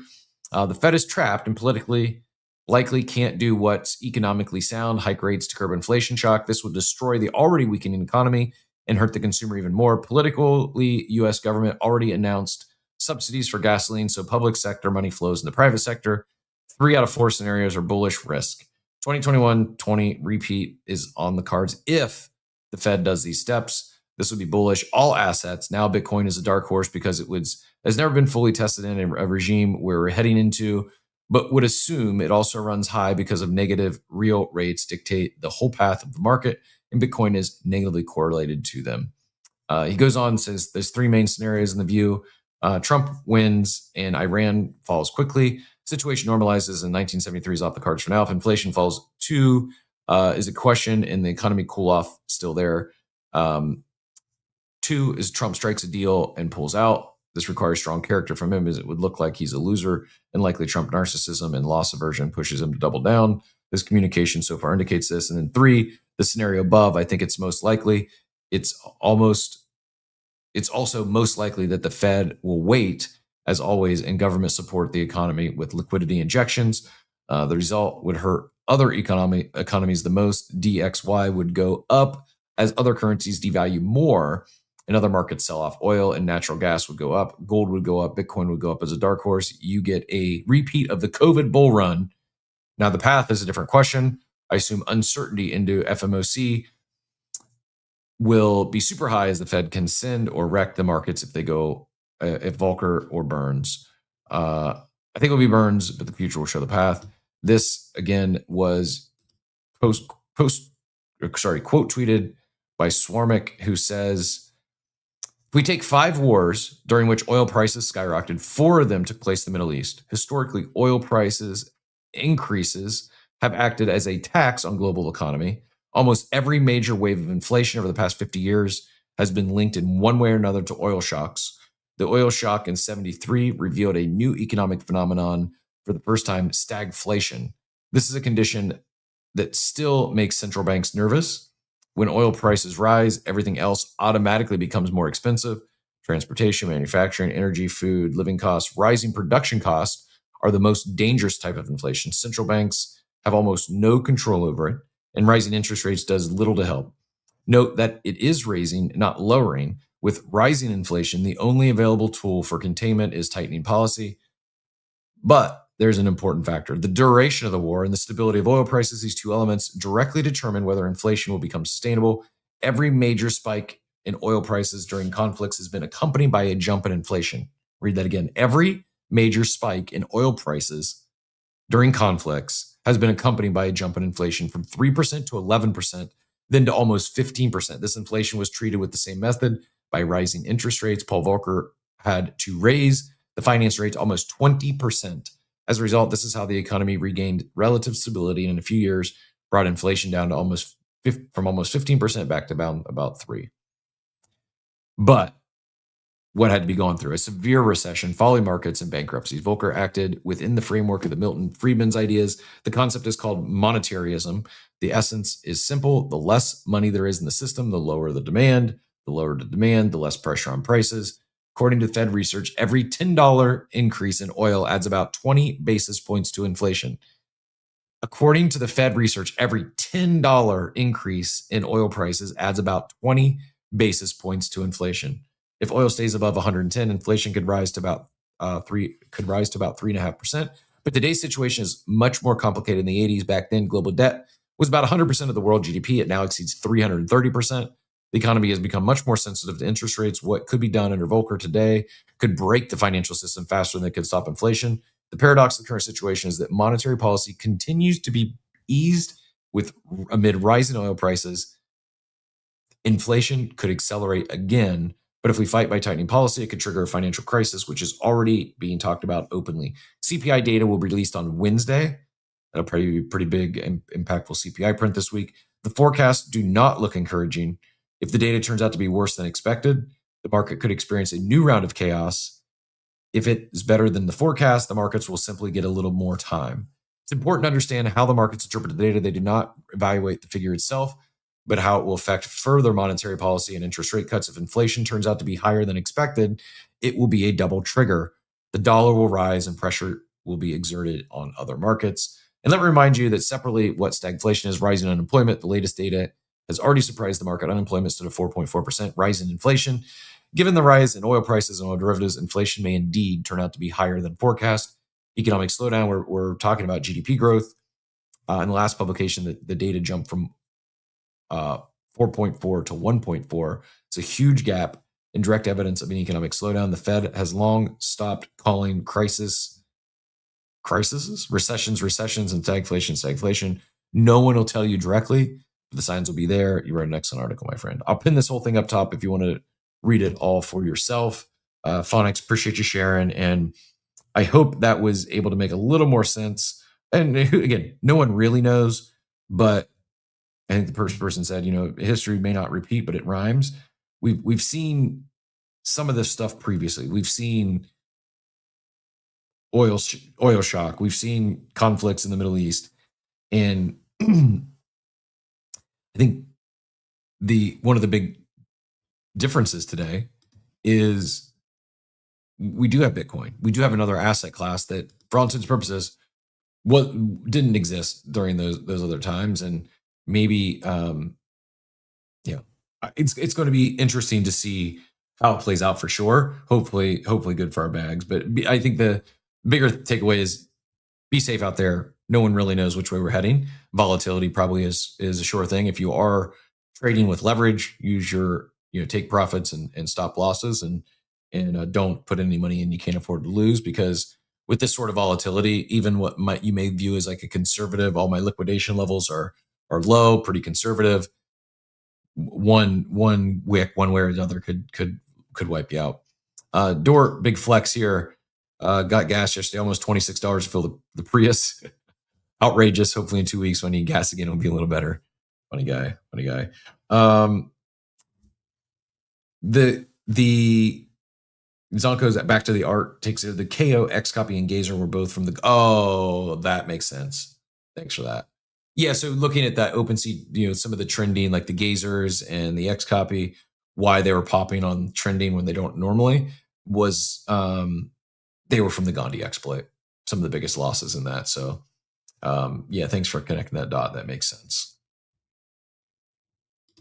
Let's do this. We've got half hour left. If anyone is an oil expert or would like to get in on that conversation, by all means, feel free to come up and correct anything I might have misspoke, or drop your questions, comments in the chat. While I'm not the expert, I will do my best to get them answered. Might need to phone a friend, but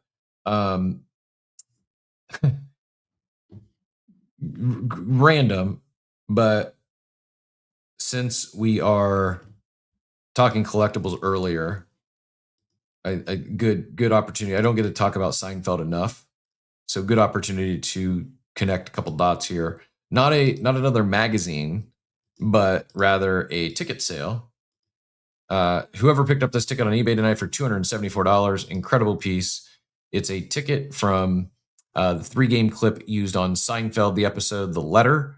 So it's an actual ticket from Yankees game where they filmed a Seinfeld episode. And it's just, you never know what may hold value someday. I also wonder how much of some of this stuff is now popping because of grading. I wonder what's that raw Sports Illustrated go for? Probably not $229,000. What would this raw ticket go for? Probably not $275. I don't know, but I do have to imagine that the grading has had an impact on some of these, I don't know, down the collectible realm. It's not your Michael Jordan rookie card, but rather freaking Yankees ticket from 1991. Where's the date? It's gonna be a date on here. I see Sunday, July 7th. Oh yeah, 91 right there. Pretty. I'm not a buyer of that, but if I had one, I would also not sell it. I would collect it, and maybe that's what I need to do is just find ways to show off more of the collectibles. I was at my my mom's, and I have a couple of things there. I need to next time I drive, I'll bring back home. But like I have a Peyton Manning signed football, like personalized to Chris, number 18, Peyton Manning, like a little Maurice Jones-Drew mini helmet. Those are like, I guess, yeah, I could put them on like a bookshelf, but I do think, and this is not a knock at Beezy, please don't take this the wrong way. I still think there is an opportunity in the digital realm as more things come on chain. We bring more of these assets, more of these RWAs on chain. How can I show those off other than, and maybe the answer is just, oh, it's your Beezy profile. I don't know. Like, this is maybe not the best example, but I think like on Cyber and like the idea to like show off all your digital NFTs in this digital world. I think there's potentially something there. I mean, I think more of a no-brainer market would be lending on Pokemon and cardboard RWAs. But beyond that, I think a gallery, maybe this is, whether it's Beezy or, an OpenSea. I think there's an opportunity on the OpenSea front to, and I know you can have your galleries there and you can feature items. It's just not quite when I think of it in my head, if I knew exactly what it looked like, I would ship it or either vibe code it or find someone to partner with on it. I just don't know what it looks like. I just think that we haven't seen the ultimate end state on how we will show off these digital collectibles, right? Like physical collectibles, you could see like, oh, I've got a World Series baseball ticket and a Super Bowl ticket. No one cares about those but me. But they hold value to me because I went to those games. It was a personal experience. How do I show off that digital version, right? Like, is it, and it's not that deep, I guess. I do think there's an opportunity here, something that we haven't fully discovered yet. Even so much as like, I know digital frames are far ahead of where they were in like 2020, 2021. Just wasn't easy to have a, flush, small digital frame. And now you've got even like Samsung, it's, core product line of theirs. So frames have come a long way. That's one way to show off like digital art. I still think there's something else there before we get to like a Ready Player One world where we're living in the virtual world all the time. I think there is an opportunity for someone to build something to show off these digital collectibles. And maybe I'm the only one that cares, but I would like to see it. I would show it off if so. Dort, I'm trying to figure out what's I saw the post talking about showing off, flexing your digital NFTs. I think part of it too, why I'm going with this is like our PFP is, it's valuable real estate or it's a way to show off our NFTs. But we have one PFP. Now you can cycle through them. Dort does a good job of this, rocking his Champion of Vibes PFP today. He said, woke up dark AF, figuratively and literally, FU daylight saving time. Crypto near all-time high fear. Collectors I once held the line with, arm in arm, capitulating. Selling the bottom, conviction evaporating like droplets of water in a hot cast iron pan. The only lending platform that matters, Gondi, was exploited. Custodians looking for liquidity, liquidated. Will they recover? Will they come back? Maybe not, but I hope so. The sentiment around crypto is extremely negative. Ironically, I feel this is the kind of environment where big reversals sometimes happen or sometimes begin. Many holders have a time horizon of years, not months, but they've been saying that for years too, waiting for the day they'll be right. The horizon never gets timestamped, just push back another year, every year, like clockwork. Still, we're early, sort of. I choose to believe that what we're doing is meaningful, that it matters, and the NFTs are inevitable, that someone will truly break through. I still believe brands pushing the envelope, but it's not easy to hold the line when it feels like no one cares. It can get lonely out here. No one ever said keeping the vibes immaculate would be easy. Being honest is part of it, but some of us are still here. I love NFTs. Love you, Dort. Good take. And yes, I do think could be an opportunity to collect what you want to collect. There's assets out there that you've had your eyes on for a while. Maybe go make some WETH offers, but do so with the intentions of it very well could go lower before it bounces. I think if you're probably a risky market to be making looking to make short-term flips, but I think, opportunity to potentially collect what you want to collect, build positions that you might not be able to build otherwise. Maybe it's a grail, maybe it's sweeping, and building a larger position than you normally would. I guess where I would come back to is like however this plays out, whether we get a recession or no recession, what does that mean for NFTs, for the digital collectibles? What does it mean for bringing in new participants? We're talking about Hyperliquid, and that's a pretty easy dot to connect. How that might be a wave to onboard new users. Well, it's extremely volatile market. There's crazy world events happening right now, and people want to get in trades without having to wait until Monday morning. They want to get in when stuff's happening. I'm not saying it's with. Actually, I will say it's with it. I think a lot of the news and probably even some action takes place on Friday afternoon, evening, over the weekend to kind of insulate the impact on markets. I think I'm not saying all, it's not a conspiracy there, but I think some announcements are made, and this isn't even just like the government or Trump, but rather even like corporations. They'll news dump on Friday afternoon to attempt to mitigate any any sell off or any negative price action. It is what it is. So knowing that, to me, like, logical step is these people that are traders or investors or pay attention to this stuff, they're going to want to get access before Monday morning. That exists today. Like, so the whole Hyperliquid thesis and bringing in traders on chain, I think that's happening. I think it's logical to connect the dot for physical RWAs, platforms like BZ, and bringing these physical cards on chain. It's just better, and people are seeing that the less friction, the ability to I guess you can have a claw machine with physical collectibles in there, but you're not going to get a same an instant swap value on most of those. At least I don't know of any. It's just better, and then they haven't even turned on yet the ability to tap into liquidity and take loans on these the physical cardboard. I think it will happen. And again, it would just be better, far easier to do than you can do off chain. And not that everything has to be a on chain versus off chain comparison, but those to me it's easy to connect dots in terms of like how this could onboard more people, how it could bring in more people on chain. Well, traders 24/7 is better than 40 hours a week during the weekday.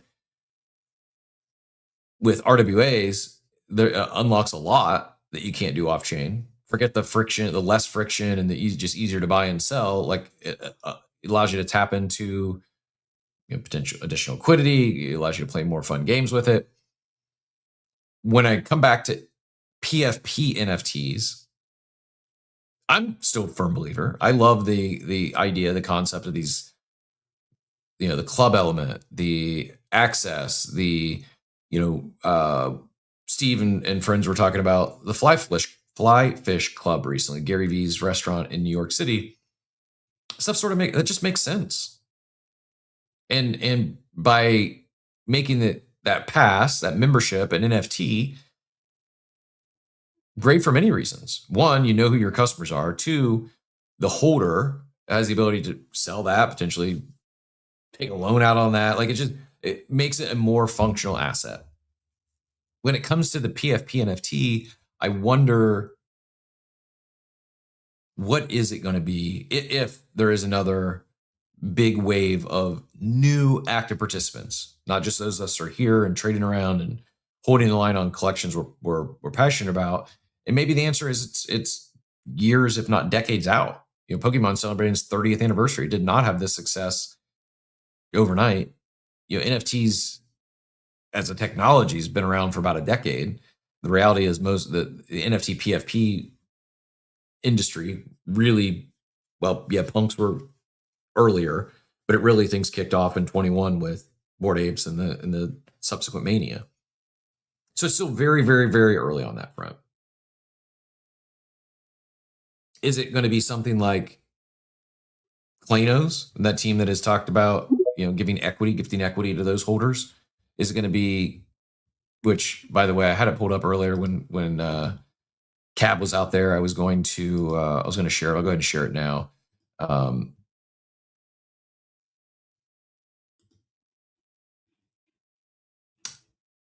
They're collectors collecting. See, it's not necessarily a brand new data point, but continues to be strong. 37,000 Clano characters exist. Only 575 are available on secondaries for collectors. 69% of wallets hold just one Clano. Great above average distribution. I agree. And I think this is, as that brand grows, and give it a realistic decade-long timeline to achieve, the IP's success and fandom of something like a Toy Story or fill in the blank great IP, takes decades. And over the course of time, I could see fans of the IP wanting to collect the rookie cards, wanting to collect the NFTs, and they do a good job with their ecosystem with creator rewards and kind of gamifying the collecting experience, as does Good Vibes Club. I just, short of all those things though, takes a lot of time, takes years, if not decades. And I'm curious if anyone has any thoughts, what might be an earlier catalyst that brings in waves of new collectors, active participants, before the IP just becomes, well known across the world. Dow Jones, always a pleasure. It's been too long, buddy. Appreciate you jumping up this morning. What brought you up? GM. I don't know. I got here a little late. I was working early this morning. Just wondering if you had covered the fact that Pudgy World is dropping today. There's a Discord. They got a mission, and everyone should hop in that Discord, and they will help you find Polly to open up the full world. But yeah, Pudgy World's dropping today, and I wasn't sure if we had covered that yet. We'd not. No, thanks for sharing. I saw people talk about it. I didn't realize that it was today. Do we know what time it's dropping? I haven't checked the timestamp. Like I said, I've been going around the clock with work. I'm going to go dive into that today. I'll post it in the war room when I find it. I will say that your boy is a character in the game. Hey. So if you see me, take a screenshot, send it to me. I'll try and do something for you. But yeah, Pudgy World drops today, baby. Congrats. Best looking Pudgy. I will look for those screenshots. If you see Dow Jones in Pudgy World, grab that screenshot. So here's the post. It says tomorrow, Pudgy World. We got a follow from Pudgy World. Give them a follow back. We're assembling a team to help Pingu find Polly somewhere in Pudgy World. Sign up here. So I did sign up for this early. What? Yeah, they had some beta testers and pre-alpha and all that stuff, but it officially drops live for everybody. Everyone's open today, so you don't need to be allow listed or whitelisted. As soon as it drops, browser based, play it on your phone, on your computer, whatever you want. I have heard that it is much better, obviously, connecting a controller like all of these browser based games are. So Bluetooth up to your laptop or your iPad, whatever you want to do, but get in there and find me in there before your sister does. Very cool. We actually got I dig it, a very Fortnite-esque map. Where you dropping in Pudgy World? So we got Redacted, Beverly Chills, Pudgy Peaks, Bullcut Beach, Coral Cove, Blubber Bay, Pudgy Port, Pingu Plaza, Boogieburg, Icebreaker Alley, Whispering Hollow, Jamboree Square. Do we know, what is the world? Is it going to be like a shooter game like Fortnite, and you get dropped in or is it more exploring these different mini games at all these different places I just mentioned? Do we have any idea? It's open world. They sent me the early access, but I've been so busy snowballing all winter, I haven't even signed in. So I do believe it's open world, tons of mini games, different missions. I do know you need to find Polly to open up the full map. So it'll basically be like a tutorial style. When you start, you find Polly. I know that they are integrating all these traits from all the toys finally. I don't know how many of them will be active on the first day. They talked about it a little bit on the Inner Igloo, but by shortly after release, you will have all your traits that you were able to get from the toys in there. And I do know that they're trying to integrate all big Pudgy traits right off the rip and move into little Pudgy traits shortly thereafter. Very cool. Is it on chain? Is it on Abstract? What do we know anything? Yes, sir. It's on Abstract. Interesting. So this very well could be. I've been pretty vocal. I feel Abstract needs their flagship DApp. Why abstract? What differentiates it from any other chain out there? I'm not saying it's a guarantee that Pudgy World is it, but absolutely could be it. If it's a home run, if it's a smashing hit, well, all of a sudden, from my perspective, abstract levels up big time. Right now, I don't think it has a flagship DApp. No offense to anyone that's building on abstract. If anything, it's probably Zeet is the most unique that's specific to abstract you can't get elsewhere. A lot of the other stuff, it's very similar, slight variants of that you have on other chains. And I don't know if anyone is, I'm sure some are loyal to the chain, but I don't know if there's anything keeping them there. Let's say post GGE, if the volume's not there, if the TVL's not there, I could see some leaving. Pudgy World, different story. They're not taking Pudgy World elsewhere. And this and let's talk about what it is with the following on the Instagram and all the other socials. If they get even a fraction of that over here to abstract, now all of a sudden you're really getting some active users. Bingo. Hopefully the game's entertaining and people start playing it. I'll be in there. Like I said, find my mission. I don't know if legally they were able to call me Dow Jones, but you guys know what the penguin looks like. I'm in there. And yeah, I'll be playing the game. Username Dow Jones. Find me in there. Let's play. Awesome, man. Well, congrats. I'll pop in there later today as well. I probably overdue. We haven't had Luca on for a while. Maybe Luca or someone on the team we should have on this week to talk about Pudgy World, and we'll do some. We will explore a little bit tomorrow on the show. I'm rooting for him. I'm really excited, and I mean to tie this all together, I was like, wait, what's the next catalyst? What's going to onboard new active participants, new users into the NFT PFP world? And while these are big swings, open worlds are very challenging. When you have the social approach, like I think it's one thing for a influencer, KOL, or streamer personality to have a big Pudgy Penguin stuffed animal in their background, or to wear some Pudgy Penguin merch. I think it's different when because that's like in and out of the viewers. They may see it. Maybe it does drive some brand awareness, help proliferate that IP. But at the end of the day, there's nothing there. Then they move on, they forget about it. Whereas something like this, it's a hit, and you have people, streamers and gamers spending time in there and playing. Now all of a sudden, there's a real direct path to top of funnel, a real direct path, not only to introducing people to the brand, but interacting with the brand, becoming active participants. And then, I don't know, maybe there are added perks for holding a big Pudgy or a little Pudgy. Maybe you can earn Pingu in this world. Or maybe streaming on abstract, right? Now all of a sudden you're back to your trying to pump up your streaming on abstract. Maybe you get some bonuses for doubling down there. Bingo. And I think and then one more thing, Cap. I know everybody always wants to talk to Luca, but don't sleep on PP McTweets. He's our community lead. I think anyone who's got a Penguin and is in the Penguin community knows he's the unsung hero of us. I'm sure he'd be happy to come on and talk anytime too. He's excellent. Yeah, good call. I was thinking of PP when Luca or Luca and great representative of the brand and out there putting in the work. So yeah, so whether Luca or PP McTweets or someone else on the team, I think we will do our best to get someone on this week, and if not next week. But yeah, I want to get in there, explore a little bit, rooting for it. I do think it's stuff like this, it's stuff like Other Side that are massive, big swings, and twofold. One, it gives for abstract, Pudgy World gives them a flagship DApp, just like Other Side is for Ape Chain. And these are ways to introduce new users, new fans of the IP, new fans of the brand to blockchain technology without them having to download a wallet, without them having to figure out blockchain technology. The abstract single sign-on, the glyph single sign-on, both very easy for not just your non-crypto native friend or family member, but for kids. Like they can get in there, and maybe I should check myself. I'm sure there's like some age-gated stuff, but really it's super easy to get in and just start playing. Well, I say I've not done this for Pudgy World, but I'm guessing it'll be similar to the other abstract-esque experience where you can get in with an email and you're off and running, and then what the tech unlocks, just what we're talking about, RWAs, baseball cards, sports cards, Pokemon, it's better on chain because it unlocks, you can do things you can't do off chain.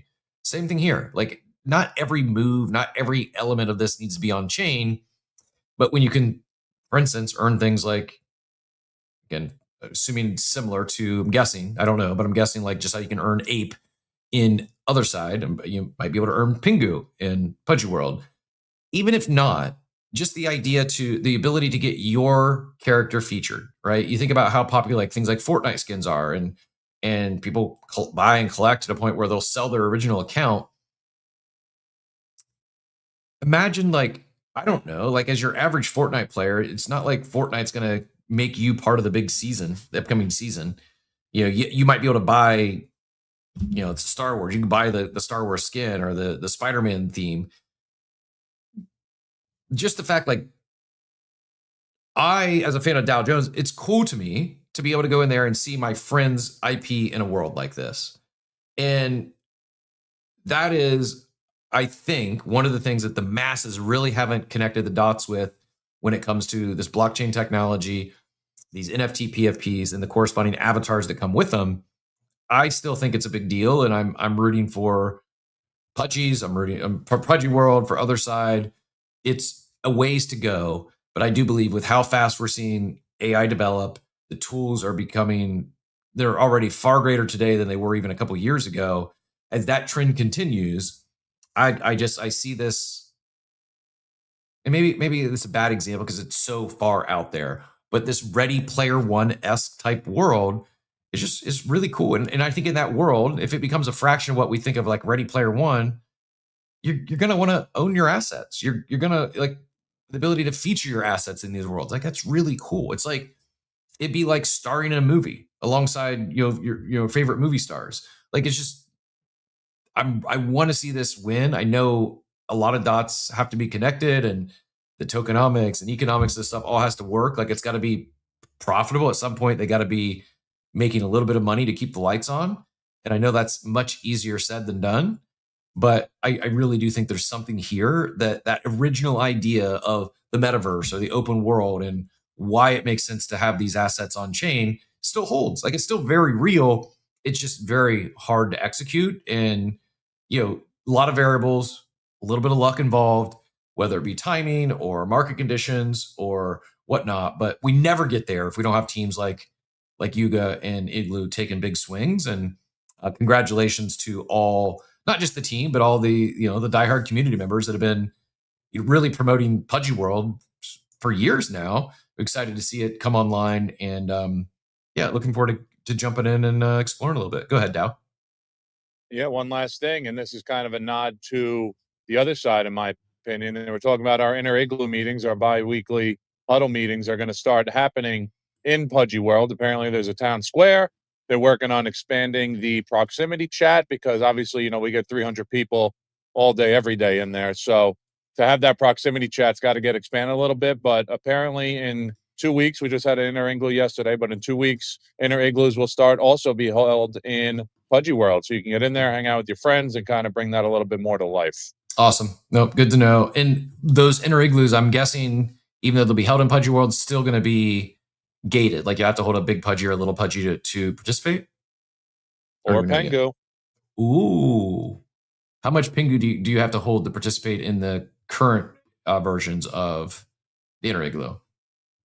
You know what? I don't know because obviously I hold the penguin, so I never really thought about it. But if I had to put a number on it, I would assume 8,888, right? Yep, I would guess as well. Door ads had no idea this was coming so soon. I didn't either. It was kind of like I thought knew it was coming. It snuck up on me, and I guess good idea good on them for keeping things under wrap and launching with some excitement. And you know what? Respect for shipping in this environment. I think there's several teams out there. It almost got canned, right? So they weren't really happy with the iteration that was getting put out, and Luca put a hard timestamp on when it needed to be finished, and be happy with it. And I guess the devs made up with it. I forgot what company they said is helping them do it, but it's one of these famous gaming companies. I couldn't tell you. I don't know my ass from my elbow when it comes to these gaming companies, but apparently they delivered. Peter and Luca are super happy with it, so it's dropping.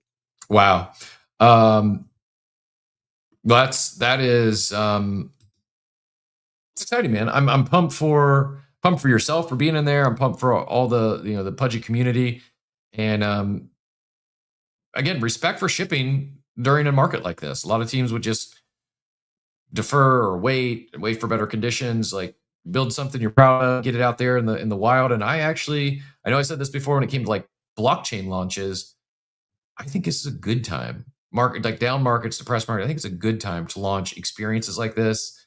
I think back to like Zed Run. When I got really deep in Zed Run, the market was like crazy pullbacks. Like markets were not great, but I didn't care. I wasn't paying attention because the game was fun. And I wasn't worried about FOMOing, oh, I gotta miss this mint or this trade. Like I could just, like spend that time in game and experimenting and playing around and learning it deeper because there wasn't a lot of else stuff going on. And so I do think there's kind of the silver lining here on a down or depressed market is there, you don't have quite the attention challenge. You don't have quite like the new shiny toy everywhere. And I do think it could actually be beneficial for this market. One question for you, Dow, and not that you're speaking for the team or not holding you to this, but Dort did ask, is this other side competition or apples and oranges?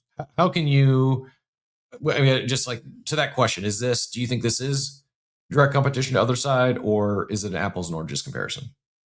I wouldn't call it apples and oranges, and I wouldn't call it competition. I do think this is a natural evolution of kind of where these IP brands go, which is how the world works today. Games, interactive play is kind of seems to be what they all would like the end game to be. I do think it's a very different game than other side. I think it's going to be more Club Penguin-esque, more of like a kind of a place maybe more towards Roblox where you can go in there and build your own mini games eventually. Mm-hmm. And the other side, I think, more of a graphic experience. I could see them being a lot more tech and detail oriented, and this kind of be a more fun, pass the time kind of game. So, for example, when I think of other side, I think of gaming monitors, gaming chairs, and people really dialed in. And I see this much more as someone playing this for fun on the train. So I do think that they're two very different things. And I don't think competition is the word I would use. And I also don't think that we have enough users in this space to bring competition to anything. I think if you like gaming and you're in Web3, you should probably be in there playing both of them. Yep. Nope. Well said. I agree. And you said playing on the train. Do we know will this be live on mobile as well or desktop browser only? Yes, sir. Wow. Yep. It's live on mobile. It's going to be live on desktop browser. I heard that you can even get like on your Amazon Fire Stick and go up in the browser version and play like that as well. Huh. Pretty cool. I'm it snuck up on me. Like knew it was coming. Know it was coming for a while. Mike C adds other side isn't a game. I get the same sense with Pudgy World as well. Like there'll be mini games inside of it, but Pudgy World where I like how Dow Jones phrased it, so I won't try to one up that, but I think these experiences, these worlds where others can build in, whether it's the team building mini games and mini experiences, or I think best case scenario is eventually get to a point where it's open and others can build experiences in there, a la Roblox. Looks like you need 250,000 Pingu to participate in the Inner Igloo. I'm guessing it's 250,000 Pingu, not $250,000 worth of Pingu. But yeah, that's Be Epic. Probably correct. Be Epic and Katie both added that in the chat. Thank you very much. Be Epic also did some beta testing, so it was great. His son loved it. Monkeys and flightless birds. Dort, that's the apples and oranges. It's monkeys and flightless birds. It's about the closest we get to apples and oranges here. In all seriousness, I'm rooting for other side. I'm rooting for Pudgy World. I do believe they both can win. I agree with Dow. Like we all have so much more in common than we don't, and you can have some fun. You can compare things, but this should not be a PvP. This should not be you hold quotas and your other deeds and you're building out another side. I think this is an opportunity to be rooting for Pudgy World as well. I don't think it's us versus them. I think it's us versus the world. Sorry for the cheesy take there, but I do think this is one of them winning. Could be winning big, could be very good for the other one as well. And competition is a good thing. Even though we're not calling it direct competition, almost inevitably you're going to see some experiences, some mini games, some things built that others might take inspiration from, i.e., You talk about other games and other balls and everything that Machiavelli's doing over there, like community-led grassroots initiatives. I think you could also see some similar community-led grassroots initiatives happening in Pudgy World. Since I was sharing Dort's comment, I give a lot of love for, not enough, but I give love for Welcome Apes and all the, that I think is one of the best, if not the best, grassroots community-led initiative in all of crypto, at least PFP, NFT land. And yeah, others should be doing stuff similar. Like, just because there's a Welcome Apes doesn't mean you can't have a Welcome Pudgies. Call it something different if you want. I just think that sort of stuff makes sense. And I think part of what makes Web3 so great, and I believe it was Walt Disney who said he never copied it or never stole an idea he didn't like. In school, they called it cheating. But in the business world, it's masterminding. Find something that works and put your own twist on it. Make it work for you as well. Go ahead, Dow. Yeah, one last thing before I drop down. I mean, there's a reason why some days you feel like watching Game of Thrones and the other days you feel like watching The Office. You know what I mean? There's plenty of room out there based on what you're feeling to do two different things. And I kind of feel that's more of what we're seeing here. I think one is going to be kind of more of a softer base, and the other one is a little bit more of a hardcore gamer base. So there's room for everything. Sometimes you want to watch Adam Sandler. Sometimes you want to watch a shoot 'em up, gory flick. Just based on your mood, I think more looking at here as opposed to a competition or apples and oranges. Yep, well said. Appreciate it. Appreciate you. And ST McFly says, I did the beta test. Can confirm Dow Jones looks great. I can't wait to see the kimono in there. And yeah, congrats again. Well deserved. And part of what I love about these worlds as well is not just the worlds, but when these teams are building, more of highlighting your community leaders, your community members. And it doesn't always need to be a financial reward, right? I think just simply like being the IP that you own being utilized in these, whether it be toys or worlds, like more of that. I think it's great, and it's part of what can make owning these assets so special is when you get to see them highlighted by the parent brands. Machiavelli, I saw you fly up here. Any quick takes on Pudgy World? It just you're not allowed to FUD Pudgy World because it's not other side. No, I mean I'm not trying to FUD anything with the Penguins. I'm an ally, if anything. I'm excited to see the full release and see how gameplay is and stuff like that. I do think it's apples and oranges. I don't think that they're the same at all. But they're still in the same fruit basket, I guess you could say. But no, I'm excited to see just how they move and how it takes off. I'm really shocked that it's on mobile. I didn't think that it would be on mobile. I know that Pudgy Party was, but I didn't think that Pudgy World was actually going to be on mobile. And I went looking for it right now. I couldn't find it.